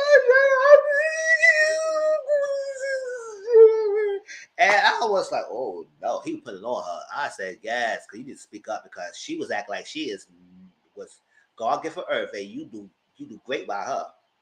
Like you can't have anyone else. All that stuff like that. He said, you don't let me listen. You don't let me talk a lot. It's like she did a lot of gaslighting. That switch went left real quick. For real. Shanique did like a gaslight and say, that's what I said. It did. Child. And now Randall may think that maybe it's him. It's probably not Shanique. It's probably him. I said, okay, whatever. All right, that freaking on the dinner table when had to make the choice of another couple. This is where the issue came down. That scene, that dinner table with the host and them sitting around together making this choice, the decision, that was a freaking scene to the gods. Because I was like, the theatrics, the stuff, the monologues, the essay talking, all that stuff was a lot. I know Jay Rudolph and Brittany and JW we were all watching this thing. We was like, what the hell? What was going on? We were sitting there, was like, oh my gosh. And we was shocked. We had to watch that scene a couple of times because we was like, what the hell did people say? Like, we was pausing, talking about it, watching it, pausing, talking about it. I was like, we was like, that scene was the best and everything. So they sit down, having their conversations, right? Zay, right here, the guy, he picked Shanique down there, right there. So Zay and Shanique pick each other. If y'all remember the introduction I have, Shanique is the middle couple, black girl with Randall, and Zay. They picked each other. And that was cool. She liked them. It's like that. It seemed like they balance each other out. Zay says Shanique is something that he likes because she challenges him and all that stuff like that and makes him be better and everything. And Shanique likes Zay because she gave him the edge or something like that. Something like that. He brings something best out of her that Randall couldn't get out of her. And that's what she likes Zay. And I don't know. And maybe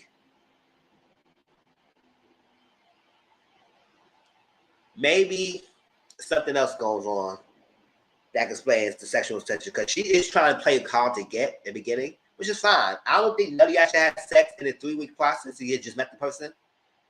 But, oh, yes, Dominic, it's really good. I'll tell you that. It's good. Next Wednesday, if you're around, we're going to watch 5, 6, and 7, 8. 5 through 8. So try to catch up and watch 1 to 4 so you can be up with us when we do 5 to 8. So Zay and Shanique pick each other, and it seemed like she find him attractive, because I think Shanique is a sexual person, individual. She just like control it how she want to control it. So they're together. Ray right here, Ray and Jake pick each other, and I see like to me out of all the couples matches, I think they two would be the best. It seems like they complement each other. They have similar goals. They similar in some way aspects, similar backgrounds, simple way how to do things. Their habits is kind of similar. I say y'all too close alike, but y'all do. And they're the only two couples I've seen so far have been very expressive in the scenes. But I'm really expressive be kissing. They're the only two couples besides the original couple have kissed on camera that we've seen so far. So I was like, okay, y'all really feeling each other. I see that.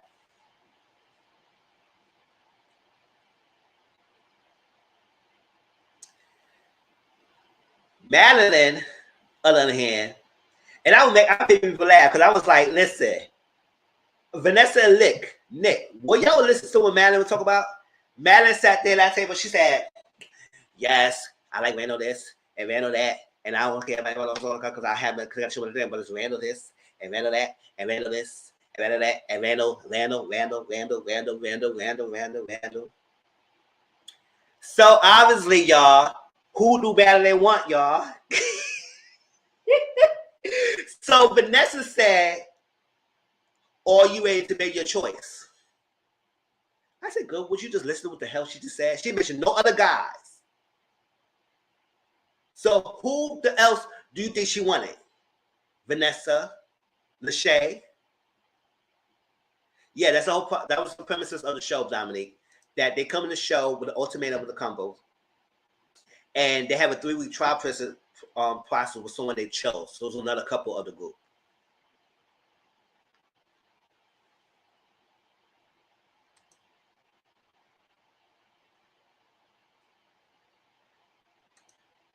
Well, Randall. And he said Randall and Madeline pick each other. So this is what I think that could happen.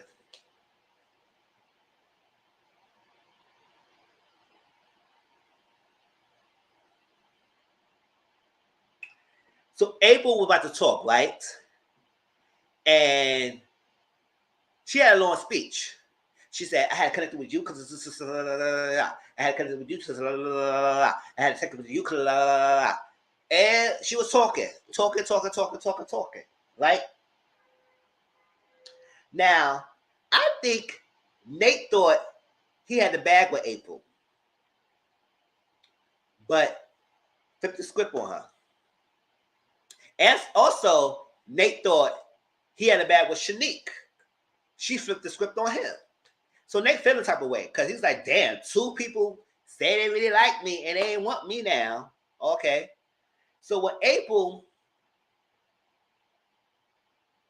went to chose Hunter as the person that she wanted to be with, baby, Alexis got her feelings. She said, no, Miss Hunter, no. I like Hunter's little band for me and all that sort of that. And I know I don't want nobody else because I came to the process. I know I messed up and bringing him to the process because I know I gave him the ultimate and everything. But I know Hunter's the right for me, and I don't want nobody else. Hunter, you're the one. Hunter, you're the one. All that sort of like that. I said you doing all that because nobody wants you. You burned bridges, and nobody you talk, none of the other guys you talked to was clocker for you. So now that you might be by yourself or defaulting with somebody else that you know that you probably could be with, you made this whole declaration and be with Hunter. After you gave the ultimatum and he wasn't ready to take that next step. So you gave all that in that scene. Baby, Hunter got up. He said, guys, you know what I like? I want to marry Alexis. And I was like, what? And he got over there. He proposed to Alexis. And I said, oh. So we did all that for you to pick the person you came with. I mean, that's the promise of the show. But damn, did we have to do it that early? I thought you could have waited till the whole freaking weeks. Hey, Auntie Mama, how you doing, boo? I know you should have waited. Now all of a sudden, it's Alexis? He said, yeah, I know I was bullshit. I was hesitant on something, but I know you the one. And I said, does he make a lot of money, Alexis? Because you was going around saying that you want to be kept. So is he really a good guy? I don't know what he does. It's all because he want to move in before you got engaged. But now he said, you know what, I understand that you want to engage, you want to marry before we move in together, all that stuff like that. So they chose each other, and they won't continue on the rest of the process because once you make the decision, then you out on the rest of the scene. So we won't be seeing Alexis and Hunter until the reunion. Okay. So he picked Alexis, and I said, "Oh, okay." So she got what she wanted. She made all that, and she made a whole ass monologue of watching Hunter, all that stuff. Right. Now, when it came to Lauren, right, and Kobe and Lauren, yes, let me see you. Even if I'm watching, you think, yeah, they pulled that bull crap. Kobe and Lauren connected together real well. They connected, but no, they connected. They did connect a lot. With Kobe about to pick Lauren, right? Now, Nate, before he did his little bullcrap thing, he told Madeline that he was going to choose Madeline. He said, yo, let me go. He told Madeline. Madeline said right across her. He said, yo, I choose you. Don't tell her. I choose you. She said, I choose you. I'm going to pick you. She said, all right. When Kobe said he wanted Lauren, before Lauren said any freaking thing, Nate got up. He said, oh. You want Lauren? No. You want Lauren? No, Lauren, you know, baby, I know I love you. I know I put you on Ultimatum. I got you know what? I want everybody. I want nobody else. I want nobody else. I love you. You know I can get that one day. Can you marry me? And then Lauren said, yes.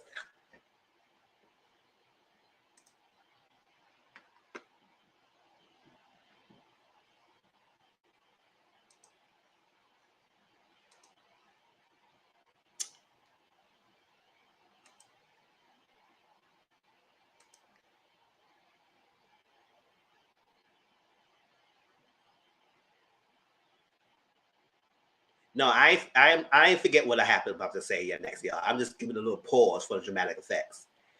Y'all know how my face shows all of it, basically I say. Those people who watched that episode with me, we all said, hell to the mini freaking no. First of all, the reason why it was not about that he proposed to Lauren and he was being bullshit and been doing all that. It was the fact that you brought her to the show as an ultimatum because she didn't want any kids. You wanted kids. You connected with a lot of ladies in the house who want to share responsibilities with you. Now, Lauren, you was hesitant because Nate wasn't easing your fears of children. You was fearful that he's always working a lot. He's not going to be there when you have children. Every time you have a conversation, the conversation doesn't go any further, so you don't feel comfortable having children with him. For you to sit there and accepting his proposal after all that talking with everybody else was a slap for everybody else's face. Because now Kobe's like, what the hell? A lot of other people say, what is going on here? We expected Nate to do that. We didn't expect you to say yes. That everybody who had the feelings and emotions sitting with him was like, this is a bull crap. Everybody was stunned and shocked. It was like, what? And then he gonna say, listen, I would sacrifice having kids if it was gonna be with you. If you don't want kids, we're gonna say, because what we're not gonna do is do that and then regret and live in resentment in your future years. We're not gonna do, and you can blame me for you not having children because we decided not to have children, or you want to sacrifice. If that's what you want, stick with it. Stick with it. Don't change because of that. And that's what I was saying. That's what I said earlier. It seemed like they were trying to change each other's mindset. Now it's all of a sudden you don't care about having children. You would sacrifice that if you want to be with Lauren. No. Stick with it. Stick with it, because that was your whole stance this whole time.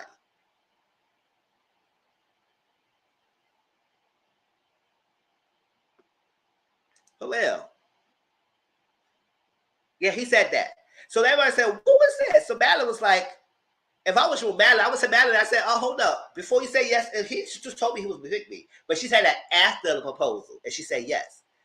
And then Lauren said, yeah, no, something like that. So Kobe was upset because he was trying to ask, what was that reason? What's up with that? Like, explain this. And she tried to explain. He said, don't talk to her. No, she just give me her decision. I said, Nate, shut up. The April, child, if you want to give an award of the best essay monologue of a reality TV show I ever heard, you need to give it to April. Because she made a lot of sense, but damn good out with long-ass statements.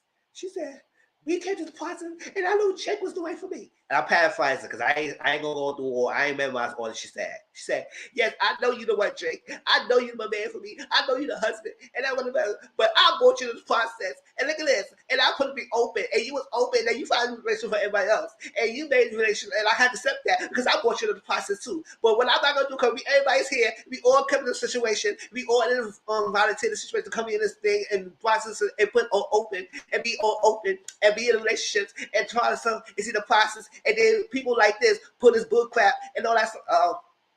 People that put that bull crap and was like, and not taking it seriously and slapping in the face, because when we do this like that and you play in our faces and now you doing this and then like the day you go choose each other, why you got the show and why this is that, and I was like, ooh. I mean, granted, she said everything was correct what she was saying, but it was just long as hell and very dramatic, with crying, with tears, with everything. Because basically you saying, listen, how dare y'all come to this process, waste people's time, and then use what you wanted and you got this process, and then all of a sudden renege on your process and renege on what you came in for, the ultimatum for, and pick the person you came with. That's fine and dandy, because at the end of the goal, that's your goal. If you got to pick the person you came with, the person you chose in the process, or be yourself. None of them expecting that y'all could choose the person right then and there at the table, decision day, and then know what the hell you have with everybody else. So by default, April and Kobe got together, and they maybe were originally trying to choose each other. Even though they had a connection, but not as deep connection to everybody else. They had the default to be with each other because Lauren, Alexis, Hunter, and Nate was on the bull crap.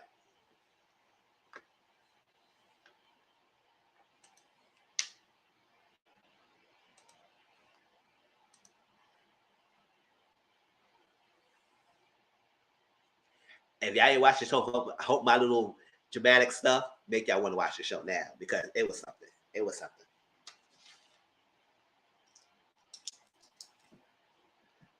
So April and Kobe is default to connect to each other. So you only have 4 couples going through this process because these lame people left the process, be engaged to each other, and whatever they're gonna do, we only to see y'all to the reunion. All right, y'all. So because the people they chose, they're gonna have a 3-week trial period of being in a relationship, being married, basically, to the person they chose. 3 weeks living together, meeting families, meeting friends, do all that stuff like that, and then they gonna come back and do the same thing with their original partners, and then they make the decision day on the finale.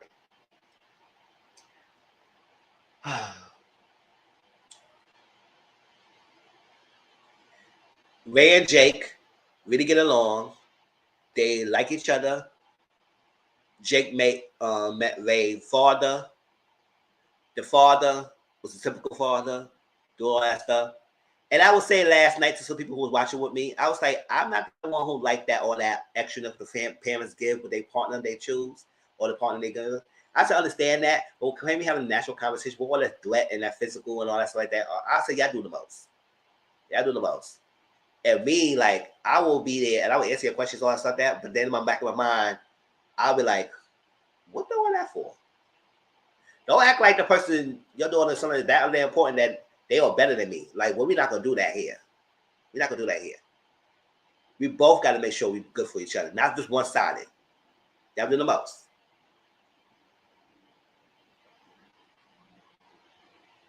So, my future partner, if you ever watching this, hope your family cool. But all that yada yada yada bull crap, nah, we ain't doing that. But you know, typical fathers does that, or typical mothers, whatever it is. I just don't like the extraness. You can ask the questions, you can have the conversation, make the person feel comfortable. We have to do all that to put them on the edge because you want to scare them a little bit. I said, scared what? Well, not when you be the Rolling Stone yourself, but okay, whatever. I said what I said. I said it. All right, so yes, so they met the family, Jake and everything, and Ray's father likes Jake because Ray's father really don't like Zay like that. He said, "Oh, he come in with his pants a little low." I said, "Yeah, that's kind of strange. How you gonna be family with your pants hanging low like that?" I was like, I don't really like people. Like I said, listen, I'm not gonna try to change you. We can do it in the house, all that stuff cool like that. It's a type of place. It's okay to have your parents saying hello in the house and everything, but when you go to the business and everything, I don't like seeing all that. Especially when y'all do too much of having below the boxes. I said, damn, the pants is basically close to the floor. Child, what we doing here? Are we halfway getting naked outside? Child, but people do the most. And people love that. Oh, he's that dog. He's that dog. I like me the dog. Child. And I ain't drinking, y'all, and I'm all animated hype. Child, imagine I have a little liquor in my system.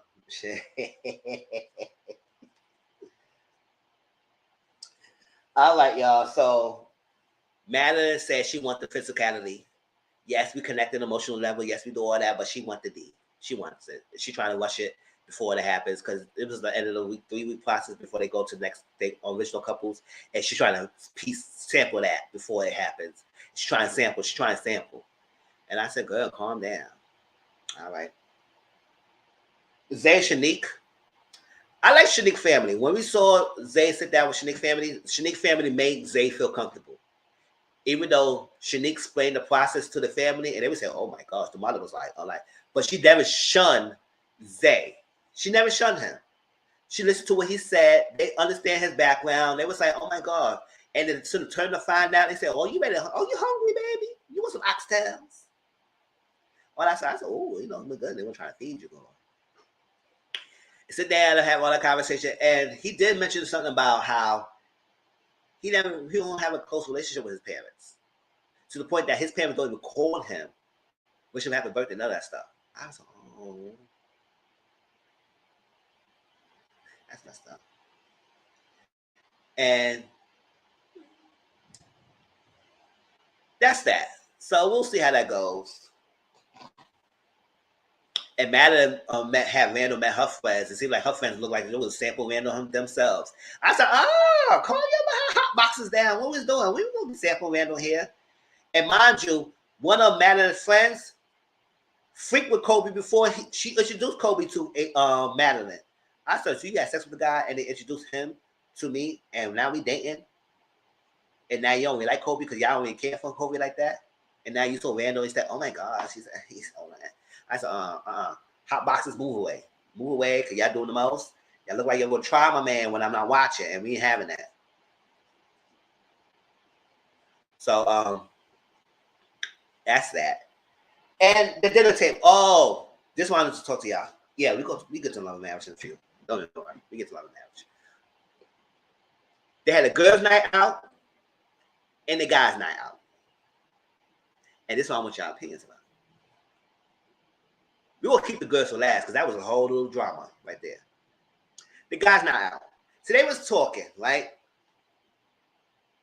Kobe came up and said, listen, you know what? Zay, me and you very expressive. And me, you got that thing alike. So Zay said, oh, do you think so? He said, oh, you don't think I do so? You think we don't do? I'm asking, do you do? I don't know. I'm asking, do you do? I was like, we're going back and forth. So Zay mentioned how, let me take this off. No, Kobe. Kobe mentioned how him and Zay went out the club. We didn't see that film. We didn't see that scene. It was off camera, whatever happened. They went out. He saw Zay talk to the female in the air, whatever he did. He talked to her. That female came over to Kobe, and I guess they make out. Kobe and that girl made out. Kobe thinks that Zay put the bug in her girl's ear to make her come over there to kiss him. And Zay didn't like that. He said, hold on, you trying to make it seem like I forced this girl to kiss you. Like, you didn't have to kiss her back. Or that's like that. Now, if y'all believe Kobe that Zay did that, that doesn't mean that Kobe shouldn't have done it. He still kissed the girl. Whether you think that she put her girl over there or not, you still kissed her. And mind you, this is a random person. We don't know who this person to kiss. It was happened that Zay and Kobe hanged out, and this what happened. And we did not get to see the scene. So, that's that. Now, I don't think he would force the girl, make the girl go over here. So, go over there to make the girl kiss him.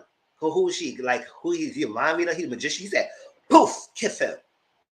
He could have left that situation where it was because nobody needs to know that. That's what they because we was like sitting watching that. I was like, hold up. That's not making sense. What was this? And I was sitting here, I was saying, where the other guys at? What were Jake and Randall? I don't see Kobe and Zay hanging out like that.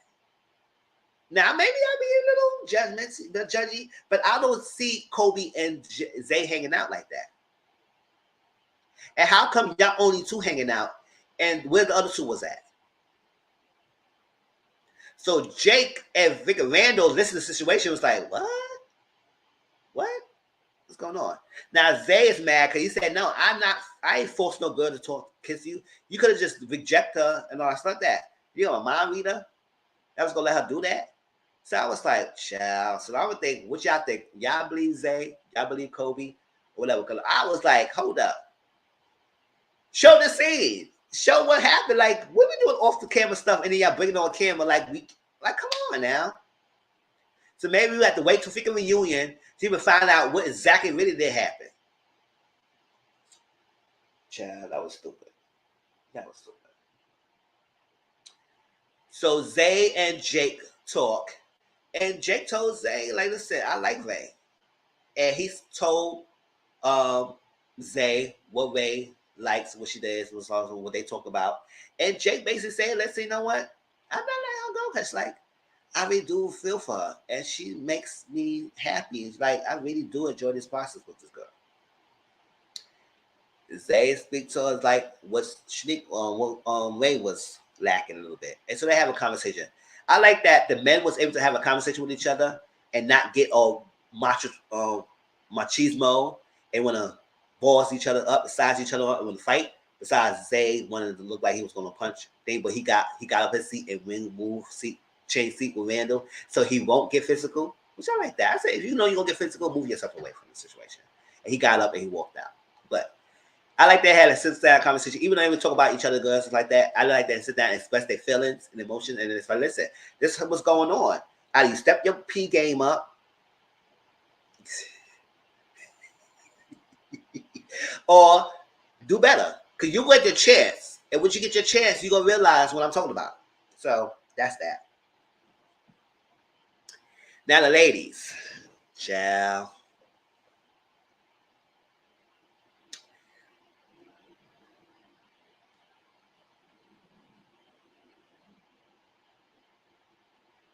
Shanique said it could work out with her and Zay. She really feeling Zay, it could work out and everything. It could work out. Now, well, Ray will talk about her feelings and her things about Jake. Baby, April went on a tangent. Now, she said, I'm a confident girl. I don't care. You can speak about it. I said, are you? Because when she starts saying things like how she was really connecting and how they kissing and all that stuff, girl, your mind was.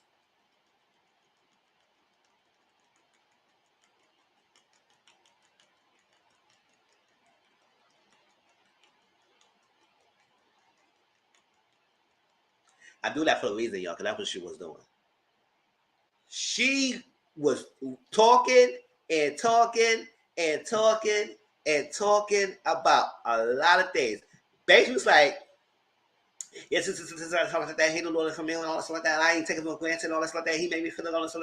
And I know I'm Jacob's one whatever. Sorry, I know he's a good guy and all that stuff. And you know, I had infertility issues. And I know the kids, and he know he was begging me out every day, all that stuff. And he was having sex with him, no condoms and all that stuff. And he keep them, and I don't get no paper. And I was like, oh my gosh. So Madeline was like, hold on, girl.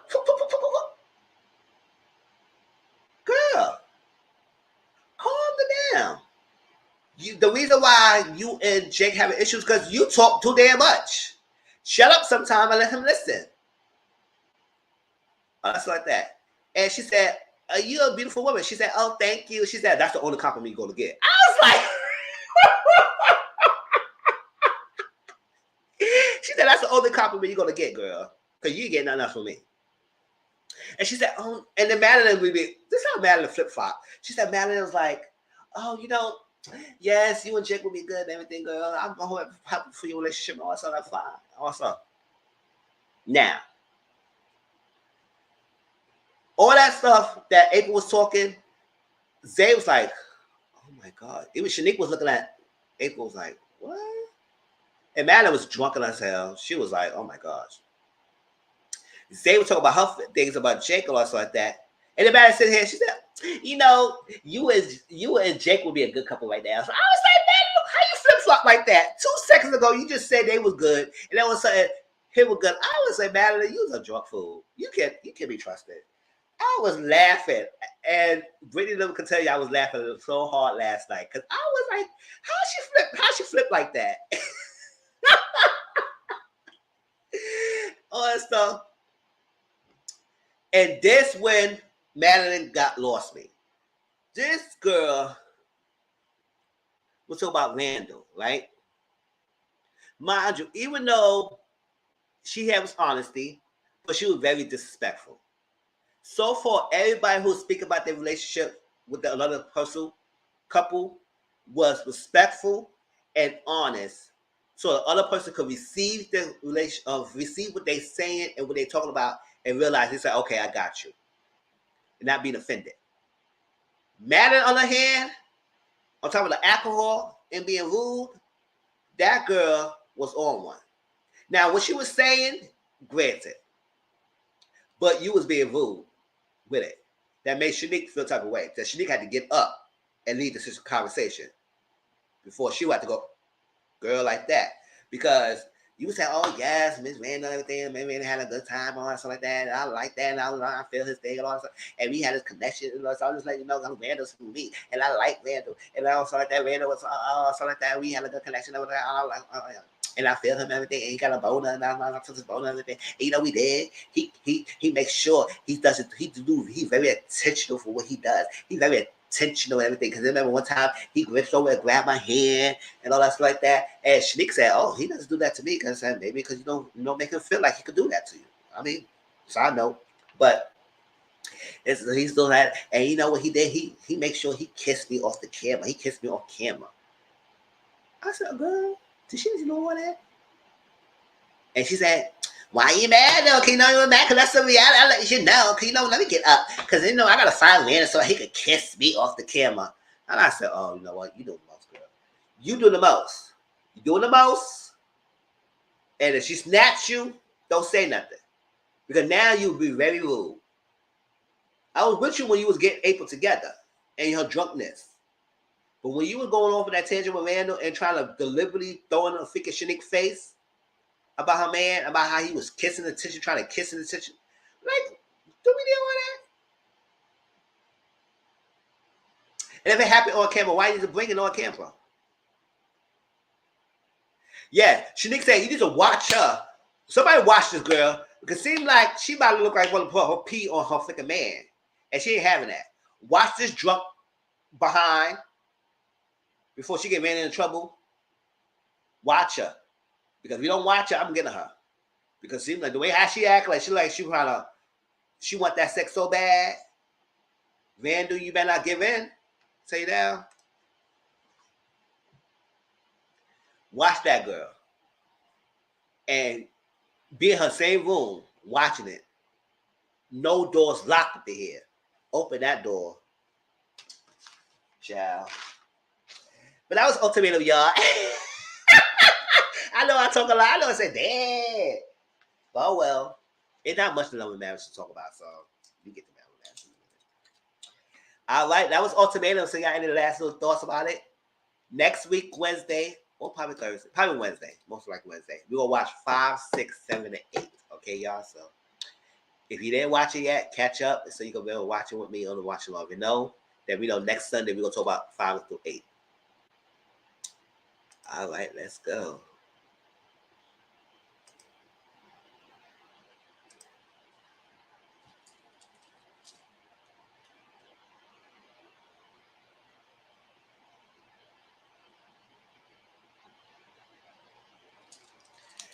All right, how y'all feel about Love and Marriage Huntsville, this latest episode? Y'all enjoyed it? Y'all did not enjoy it? Or something like that? It's a couple of things I want to talk about.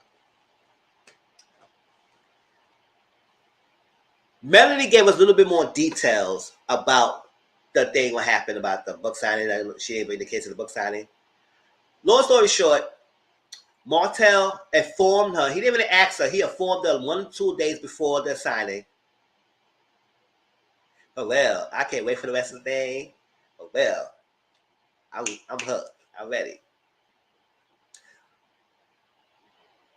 Martell let her know 1 or 2 days before the book signing about the event. They asked her, just informed her about it. But she said it was her week, and that's it. And I had a definite family. So, no, I wasn't going. And then also, he didn't invite Melanie. It was a book. If you were so hell-bent about the kids being the authors, why not invite the freaking mother of the children? You want the kids there, but not the mother of the children there? You don't think she want to be there for the book signing? Seeing her babies read the freaking book? Really? Or to know, to make her look bad? Even though you fool some people, but a lot of people starting to woke up and say, "Oh no, we ain't like that." That's what I'm saying. And we all knew before the season's happening that Melanie said she's not filming with Martell. So what make you think that you should have scheduled that freaking thing on her week so you could force her to be in the scene with you? No, she's not having that. And she said no. He does things to make me not feel comfortable with him. And it's recent. They just got divorced. It's not even been a year yet, over a year yet.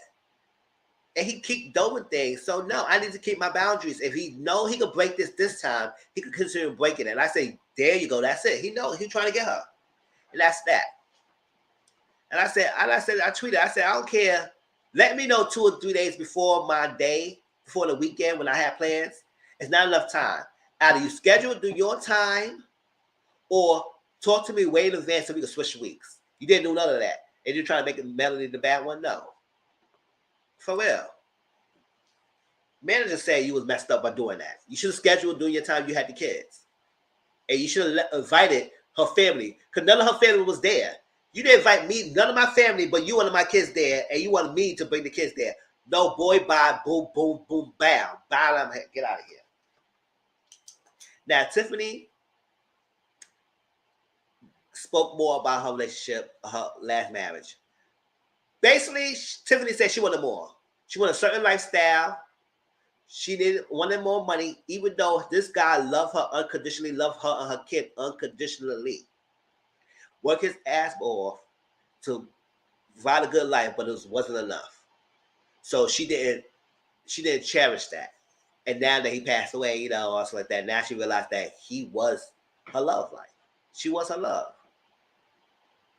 That she didn't realize it was all gone, and now she think back. She said, "No, what? I messed up. I cheated on him. I wanted something more, and you wanted more money." Now, so I guess she married Lewis because maybe Lewis probably is really well successful in the finance department. But she did say that guy who passed away was her love of her life. I said, ooh. I don't know how Lewis felt. I mean, I don't think he might not feel away type of anything like that. But that's her truth. Gold digger, whatever y'all call her, it is what it is. A lot of people feel that way. A lot of people operate under that guidance of, I want financial, all that emotional stability, all that stuff like that, that's fine. But give me that financial security. A lot of people are motivated by more of money than emotional stability. They're motivated by that. So if you give me that financial security, I can deal with the rest of the stuff. But it will be a bonus to have all the extra stuff and the money. But sometimes you might not get everything. So she wanted more of financial than the emotional stuff. And I know I have to eat her too. The fact that this guy really loved you and you dogged him out because he didn't get the lifestyle you wanted.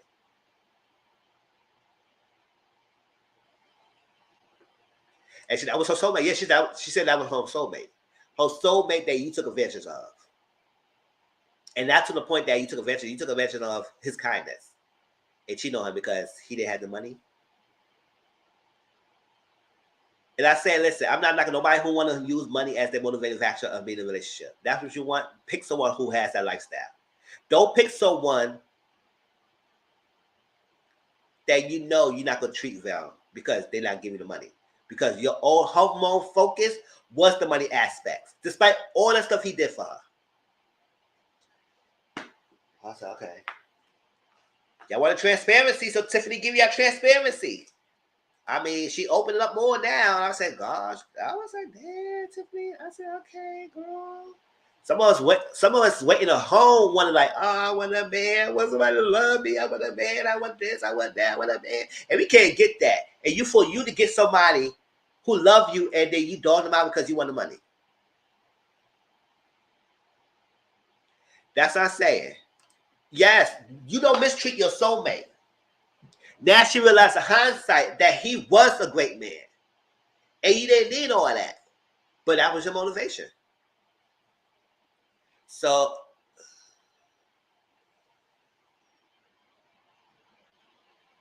I want to know if Tiffany knows the movie theater. That's what I'm saying. Child.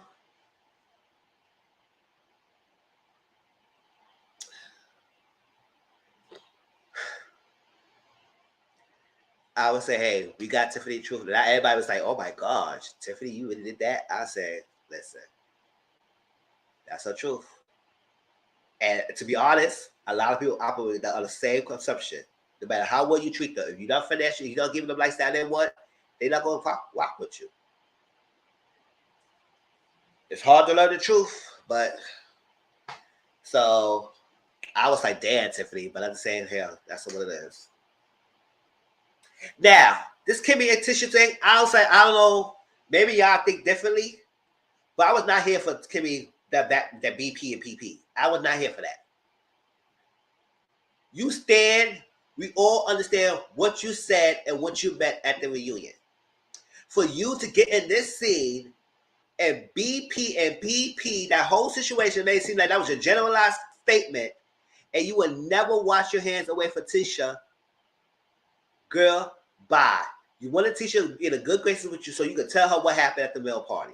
And y'all cannot convince me otherwise. Because I looked at that scene, and the people who watched me last night could tell you that I was not here for that.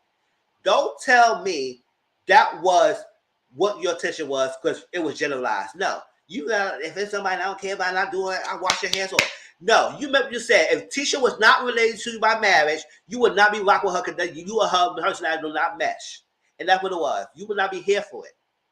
For you to sit there and say that was a generalized statement, I'm speaking general. It wasn't about Tisha. I would never watch my bull crap, and I'm not here for it. Messy boots. It was, and I like Kimmy for her to do that. I said, "What? You meant what you said." And I was rushing to Twitter and see people clock that. There's only a few people who understand what I was saying. Because I was saying, I thought I was the only one. Now, I know sometimes when you unpopular opinion, people will jump in your throats. But people didn't do that. But I thought people would. Because I was like, listen, I'm calling your favorite out. I was like, I ain't like that. I think she was being very... No, you stood what you said. We all meant what you said. You would not be rocking with Tisha if y'all was not related by marriage. Point blank, period. Now you going to backpedal like that? No, I ain't like that. So she went to tell her about what happened with Kiki, the cousin, told hey, I was like, okay. Some people was like, okay, so what you said? Did you shut down what she's talking about? Or you let her keep rocking? Because my thing is, it was bad enough for you to come and run and tell me that she was talking about me. But it wasn't bad enough for you to shut it down at that in the moment.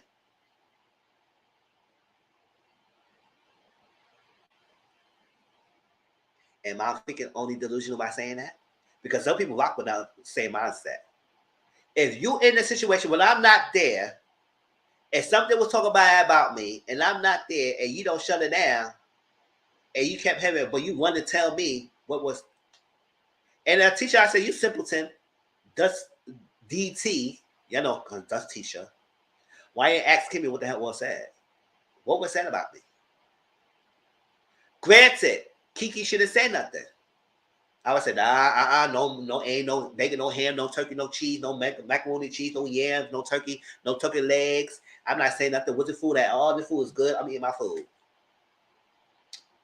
But what she did say was nothing bad about Tisha. All she said was, listen, people came to my freaking cousin with receipts and she questioned her marriage. Well, we all seen it throughout the freaking seasons. We seen Tisha question Marceau numerous of times about her marriage, about the infidelity. So it's not like she said anything that was not right. Yeah. Well, why was they so comfortable talking about me to you in the first place? That's what I'm saying. First thing I was going to ask, why is they so comfortable telling you though? That's what I'm saying. And even though it was a kitchen and it was an open conversation, you didn't shut it down though.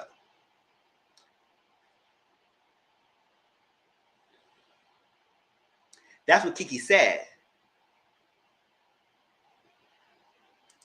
Because Tisha wasn't buff about everybody, and Kimmy is still mad. Yes, Kimmy was mad because she called her a side piece.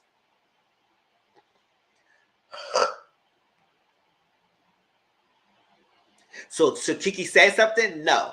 But what she said was worse? No, it wasn't either. It wasn't bad.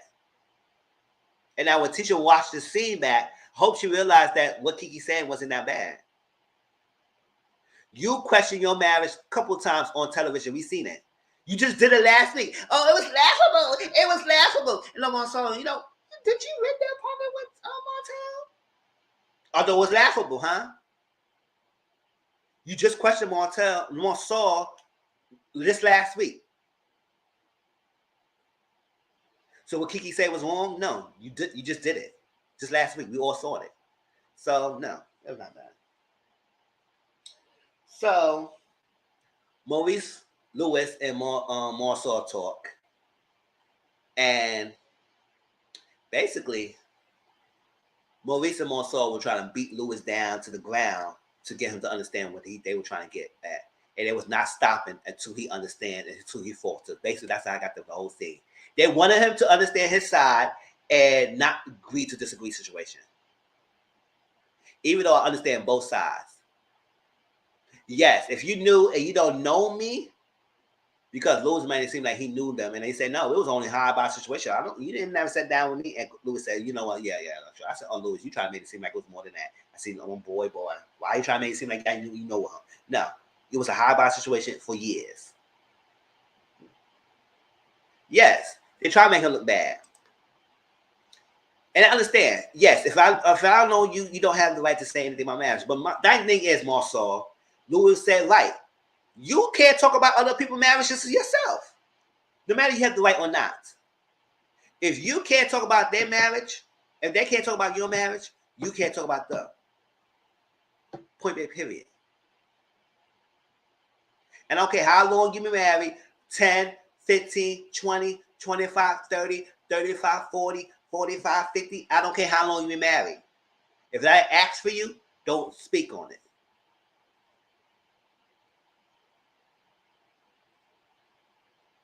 But you do talk about other people's marriages. You give all this advice, all these comments about other people's marriages. But nobody can say you have a bad marriage. The whole world is saying you got marriage ain't all that great. So you telling all of us we can't talk about it? So why are you on the show?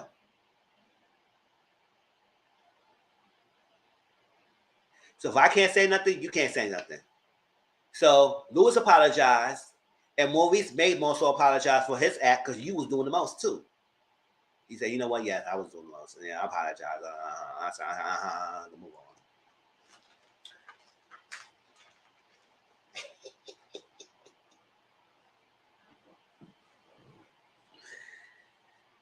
It's like, child. Remember that reunion? Put respect on my marriage.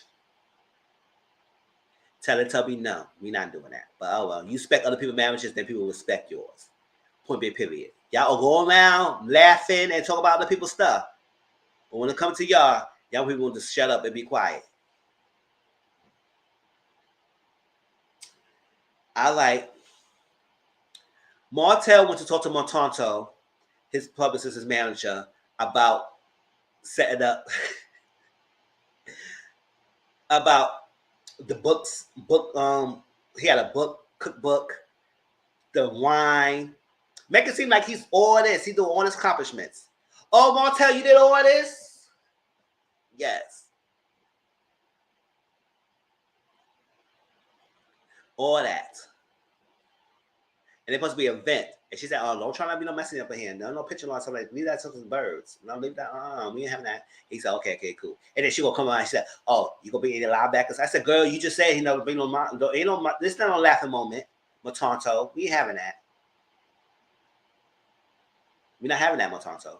So, all that stuff. And even Montanto said, and Martell said, you know what? I should have booked that signing the week I had him. I said, duh, don't you think? He said, next time, I will sign something when I have the kids. Finally, you got it. And then Montanto would say, like, you was messed up. Yes. All that. And you still ain't studying for the business license.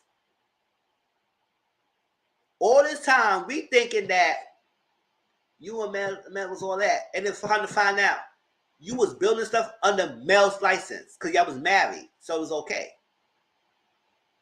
Now you're divorced, you still have the business license. But you want to get back in business with Marceau next week? And my Marceau, I said, did you guys build a license? Oh, well, we can't have no conversations. You want to get back with the business, but you still have no business license. So that's what he's trying to work with Marceau, because Marceau has his business license, or commercial license, whatever this license he has. So he can work under someone who has the license, but he don't have it himself. Boy, bye.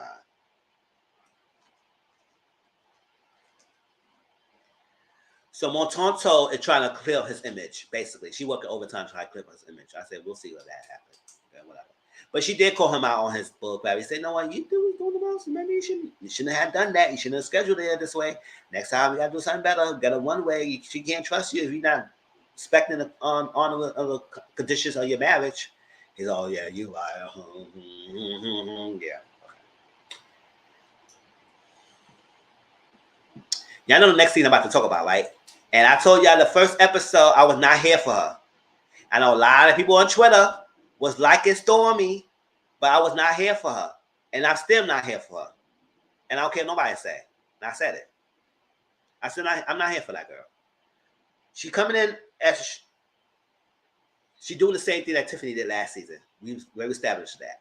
So she's coming in as hot. And she also coming in as a fan of the show and not as someone who was part of the fan group. So who person she could lash on to have a beef with, who people didn't like, is what, y'all? It starts with a T and with a Y.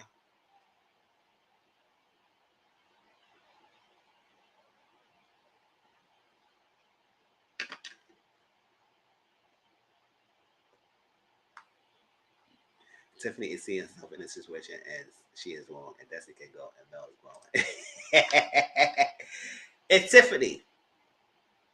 That's the person she could lash into and have a problem with, and fans will probably gravitate automatically to Stormy. She ain't stupid. She knew. Don't do different. Don't think of that Tiffany like that.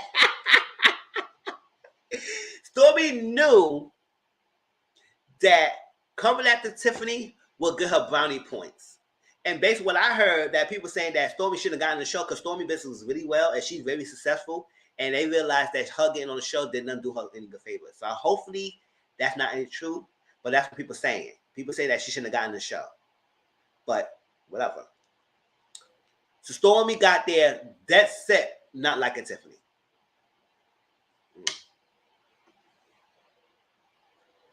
I like Stormy. She's writing about Tiffany talking too much. Tiffany talk too much, but Stormy ain't different. That's nice in that house. I don't know. I don't know anything about the house thing. I think Stormy coming as a fan, and she doing that based on that. Because she gave us any clarification of what exactly her beef with Tiffany is about.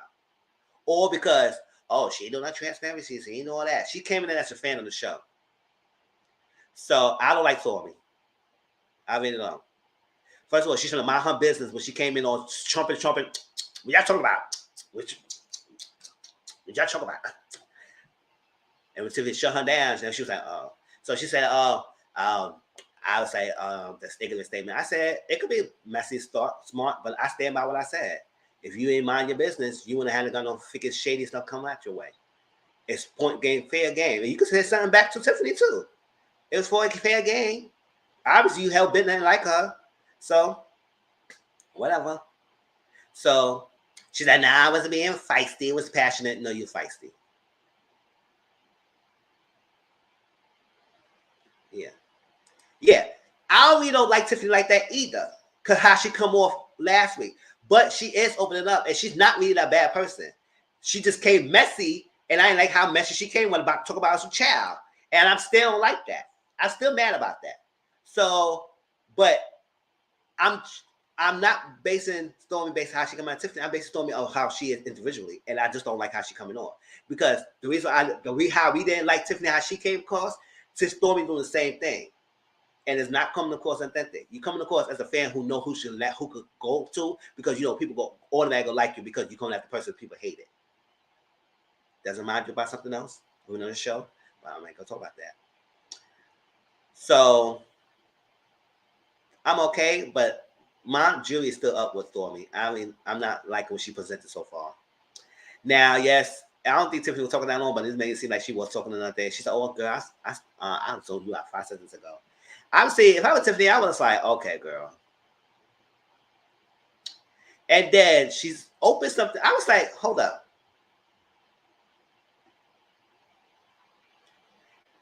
Going at the mess with the messy. Yes, it's cute, but some people don't like that.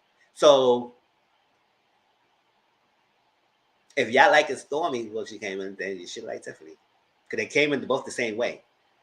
And it came in hot in different ways. I'm just saying that it is. I may go to like Stormy. Like I said, I don't really hate Tiffany either. I just didn't like what the hell she did.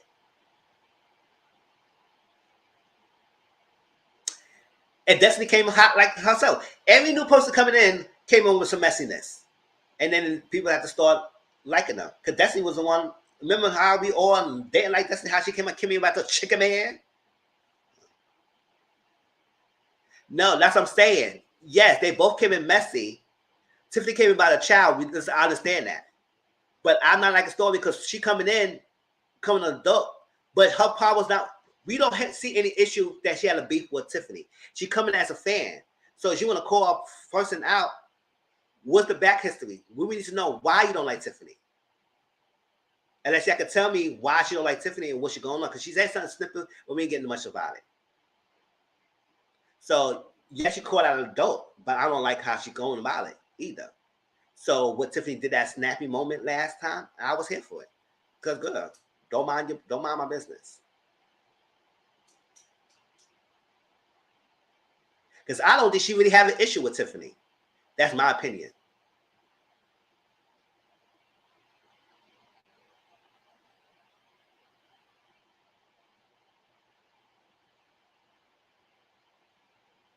See, we don't know that. I didn't know she was there last season. All I know she was watching it. So if she was there, we need to know more. And how come she ain't making any scenes?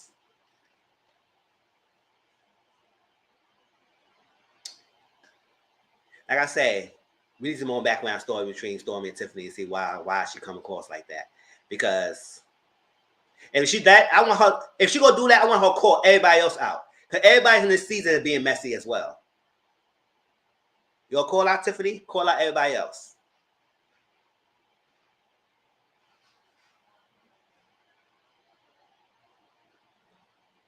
And I seem like she operated more of a fan and not so much as a person who was part of the cast.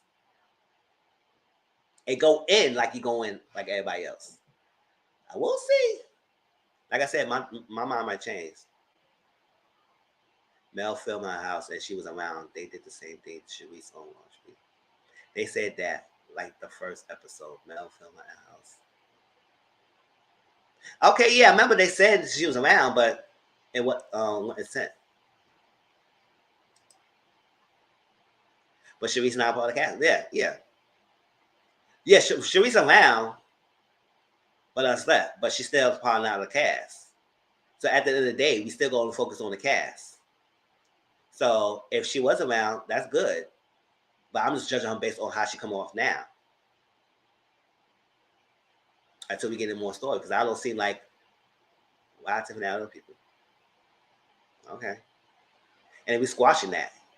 The main issue with her is Kimmy. And Kimmy seemed like it's just cool with her. So what's her issue?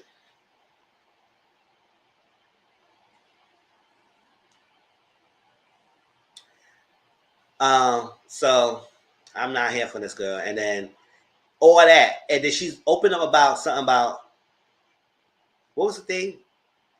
Amina Vicious. I think I said it wrong. But I was like, why you gonna say something to a girl that you didn't like? I mean, I don't know. Maybe y'all think y'all can explain to me, but it just feels like she's still after all I said was done. You try to get to know her, but you don't really care for her, but you open something really serious about yourself. I don't share that to no Tiffany. I said no. We can keep cute. I'll talk about surface stuff, but I want to share that, Jenny. And then Tiffany opened up hers, and she said, "Oh, it could." She said, "I don't know the journalist." I was like, I was like, whatever. I don't know. Tiffany did mention that she want to have another kid with Lewis, and that's that. I don't know. I would like to see more Stormy and see how she gives, because I ain't like that scene. All right, and then the only thing most people will talk about, maybe people wouldn't even talk about the interaction with them. People will talk about what Tiffany said about her age. They would say, "Oh no, Tiffany said she's 34." I said, "Listen, I don't care."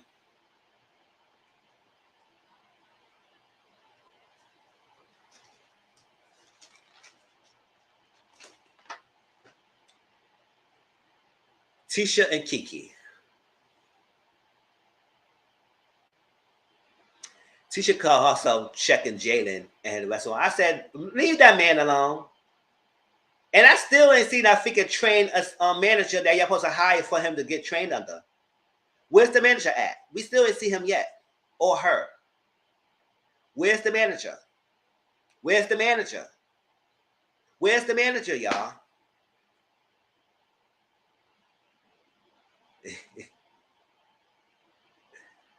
That's what I'm saying. I don't think she's hard 34. She might be looking older than that. But, some people look younger than they are. I'm 36. People don't think I'm 36. People think I'm younger than that. But, what more saw in Africa?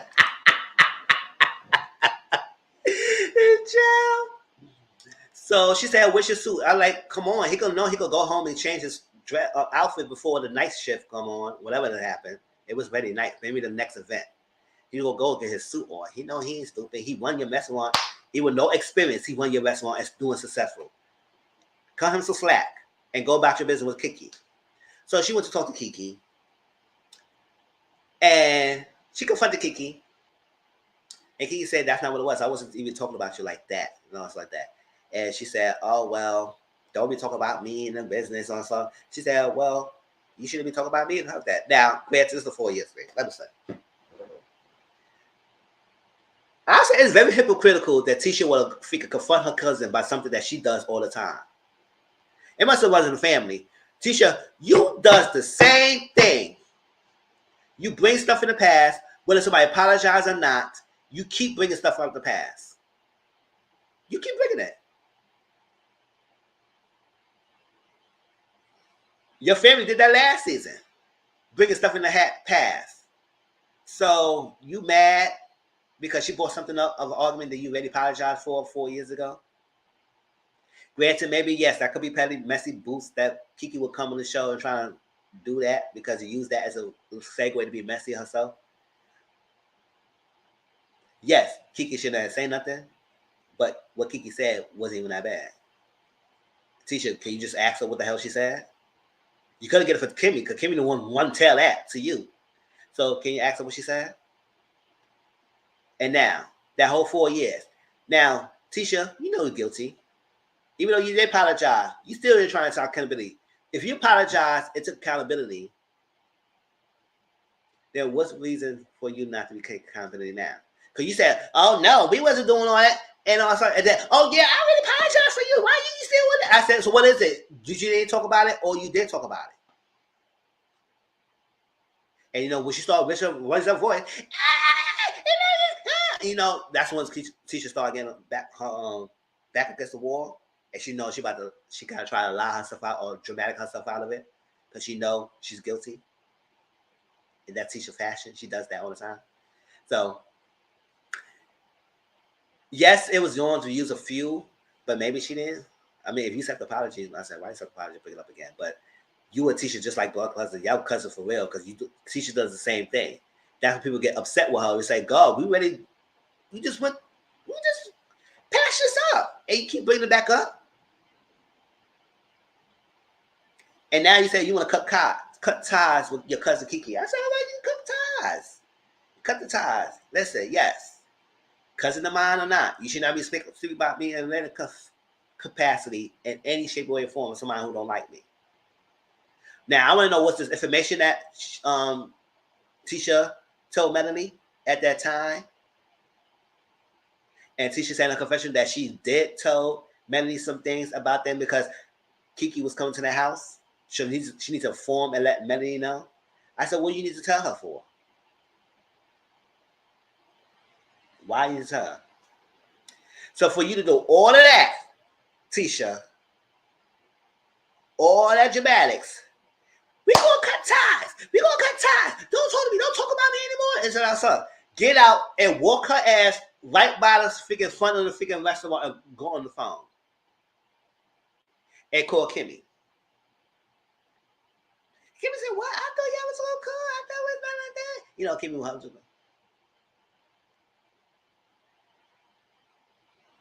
Yeah. I said, girl, if you're going to talk about Kiki, how you just had an argument with, go in your car and go somewhere else. Don't get in front of the freaking building. I was like, you do the dramatic. It's like, if somebody arguing with you and they curse you out and go in the next room. I said, the door is that way. You mad? You need a break. You need a break. You need to get away from me, or you gonna go to the next room? No, go outside and take a walk. And then come back. But don't go outside and make a phone call when you know she could just come right out the door and come confront you, and that's what happened. I said, "Oh, DT, you're not being well in your head when you did that."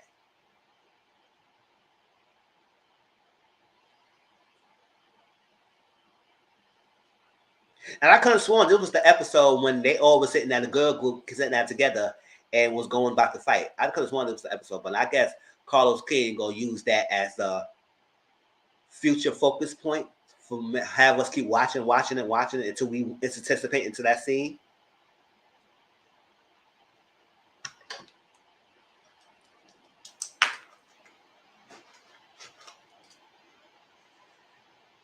Did I miss anything? That was Love and Marriage Huntsville, y'all. It was a cute little episode when it was. It was cute when it was. But other than that, child, it was something else. I can't really teach you to all that. Just go right outside the damn door. Like right outside, they didn't even get in the car or nothing. Or at least if you're gonna keep doing that, just walk a couple blocks away. Child, that was a funny anticlimactic kind of scene as ever. That went dead. But that was over Marriage Huntsville. I didn't really care for Kimmy what she did. She trying to downplay what her comment was. Yeah, I saw Two Paper Household say she was gonna freaking review the show. I said you could have been today. You could have made your corn. You so dunce slow. And she said, "Oh, I got some tea to share." We don't need no tea. Because you kept saying you have tea, you don't have no tea. Girl, just shut up. If you were smart enough, you could have been to make creating on YouTube channel, and people want to follow you because they want to know what you're gonna say. Create your plan and get your little Cornish. There are side pieces in the world who love you.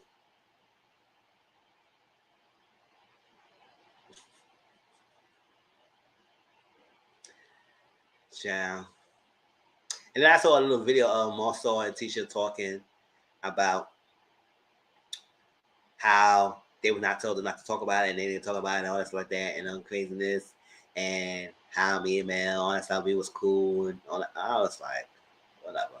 At the end of the day, y'all talk about people, and y'all still do. But when people talk about y'all have an issue with it. Now, whether Mel,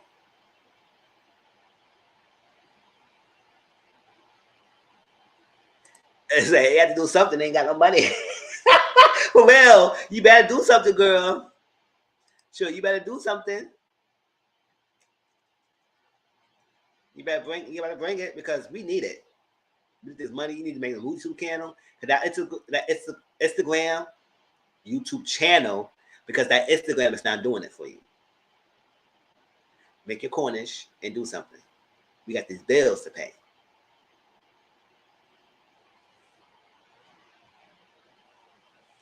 And I said, oh, good. And he would say, oh. I said, at the end of the day, since season 1, whether people believe that Tisha started first or Mel started first, at the end of the day, facts stay the same. Tisha, you was laughing about the marriage. You was trying to downplay it, and you and your husband both was doing it. And that's when Mel and Martell got upset. Martell said the 20 girlfriends, and Mel ran with the situation. That's what it is. We're not going to rewrite history. That's what happened. You was talking about it. You was chatting about it. You was downplaying marriage, make a kiki out of it, and that's what it is, what it was. Trying to store your marriage, none of that. She told you to roll down there, and that's it. And they mentioned that the BMW was a receipt that Mel told Tisha. It was a tit a tat. I said, why she bring that up? I said, whatever. I said, y'all exhausted me. But all that still stands, and y'all all knew about it, but y'all ain't say nothing. So how much of a friend y'all were knowing about the business cheating, and y'all ain't say nothing? So miss me with that bull crap. But all right.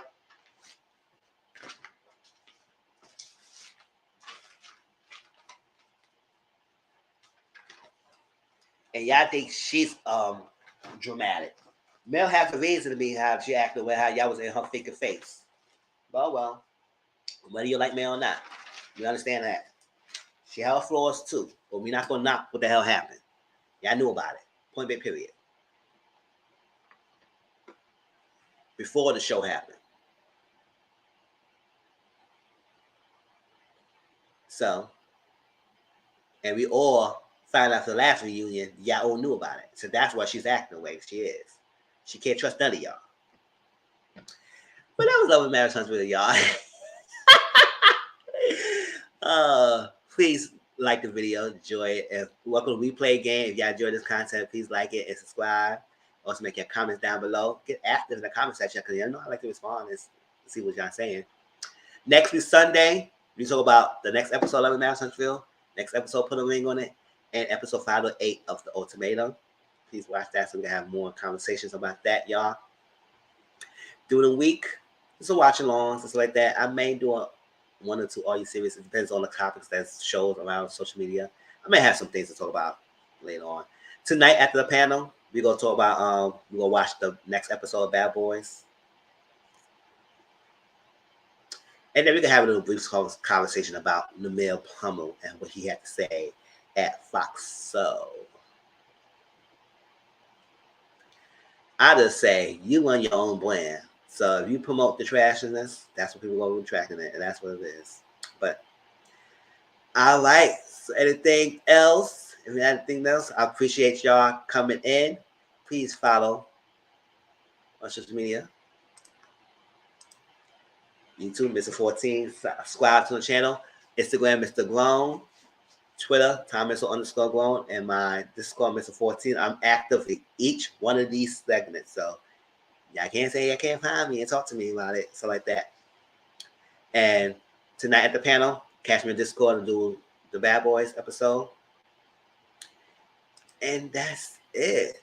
I appreciate y'all. Love y'all. Peace out. Hope y'all get y'all safe Sunday. Enjoy the rest of the time. And also eat. And I see y'all on the panel tonight. I'm sure they're going to get my mind right. That. See y'all in a few. For real, everything. I love y'all. See y'all in the next hour or so. It's 8:30 Eastern, 7:30 Central on Auntie Mo's panel. And we got some topics to talk about. We got some discussing. We got some topics, y'all. Topics. Right? Love y'all. Appreciate that. JW, J. Rudolph, Brittany, Dominique, Liberal Life, Auntie Momo stopping by. And people who play game. See y'all soon. All right? Peace out.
Love y'all.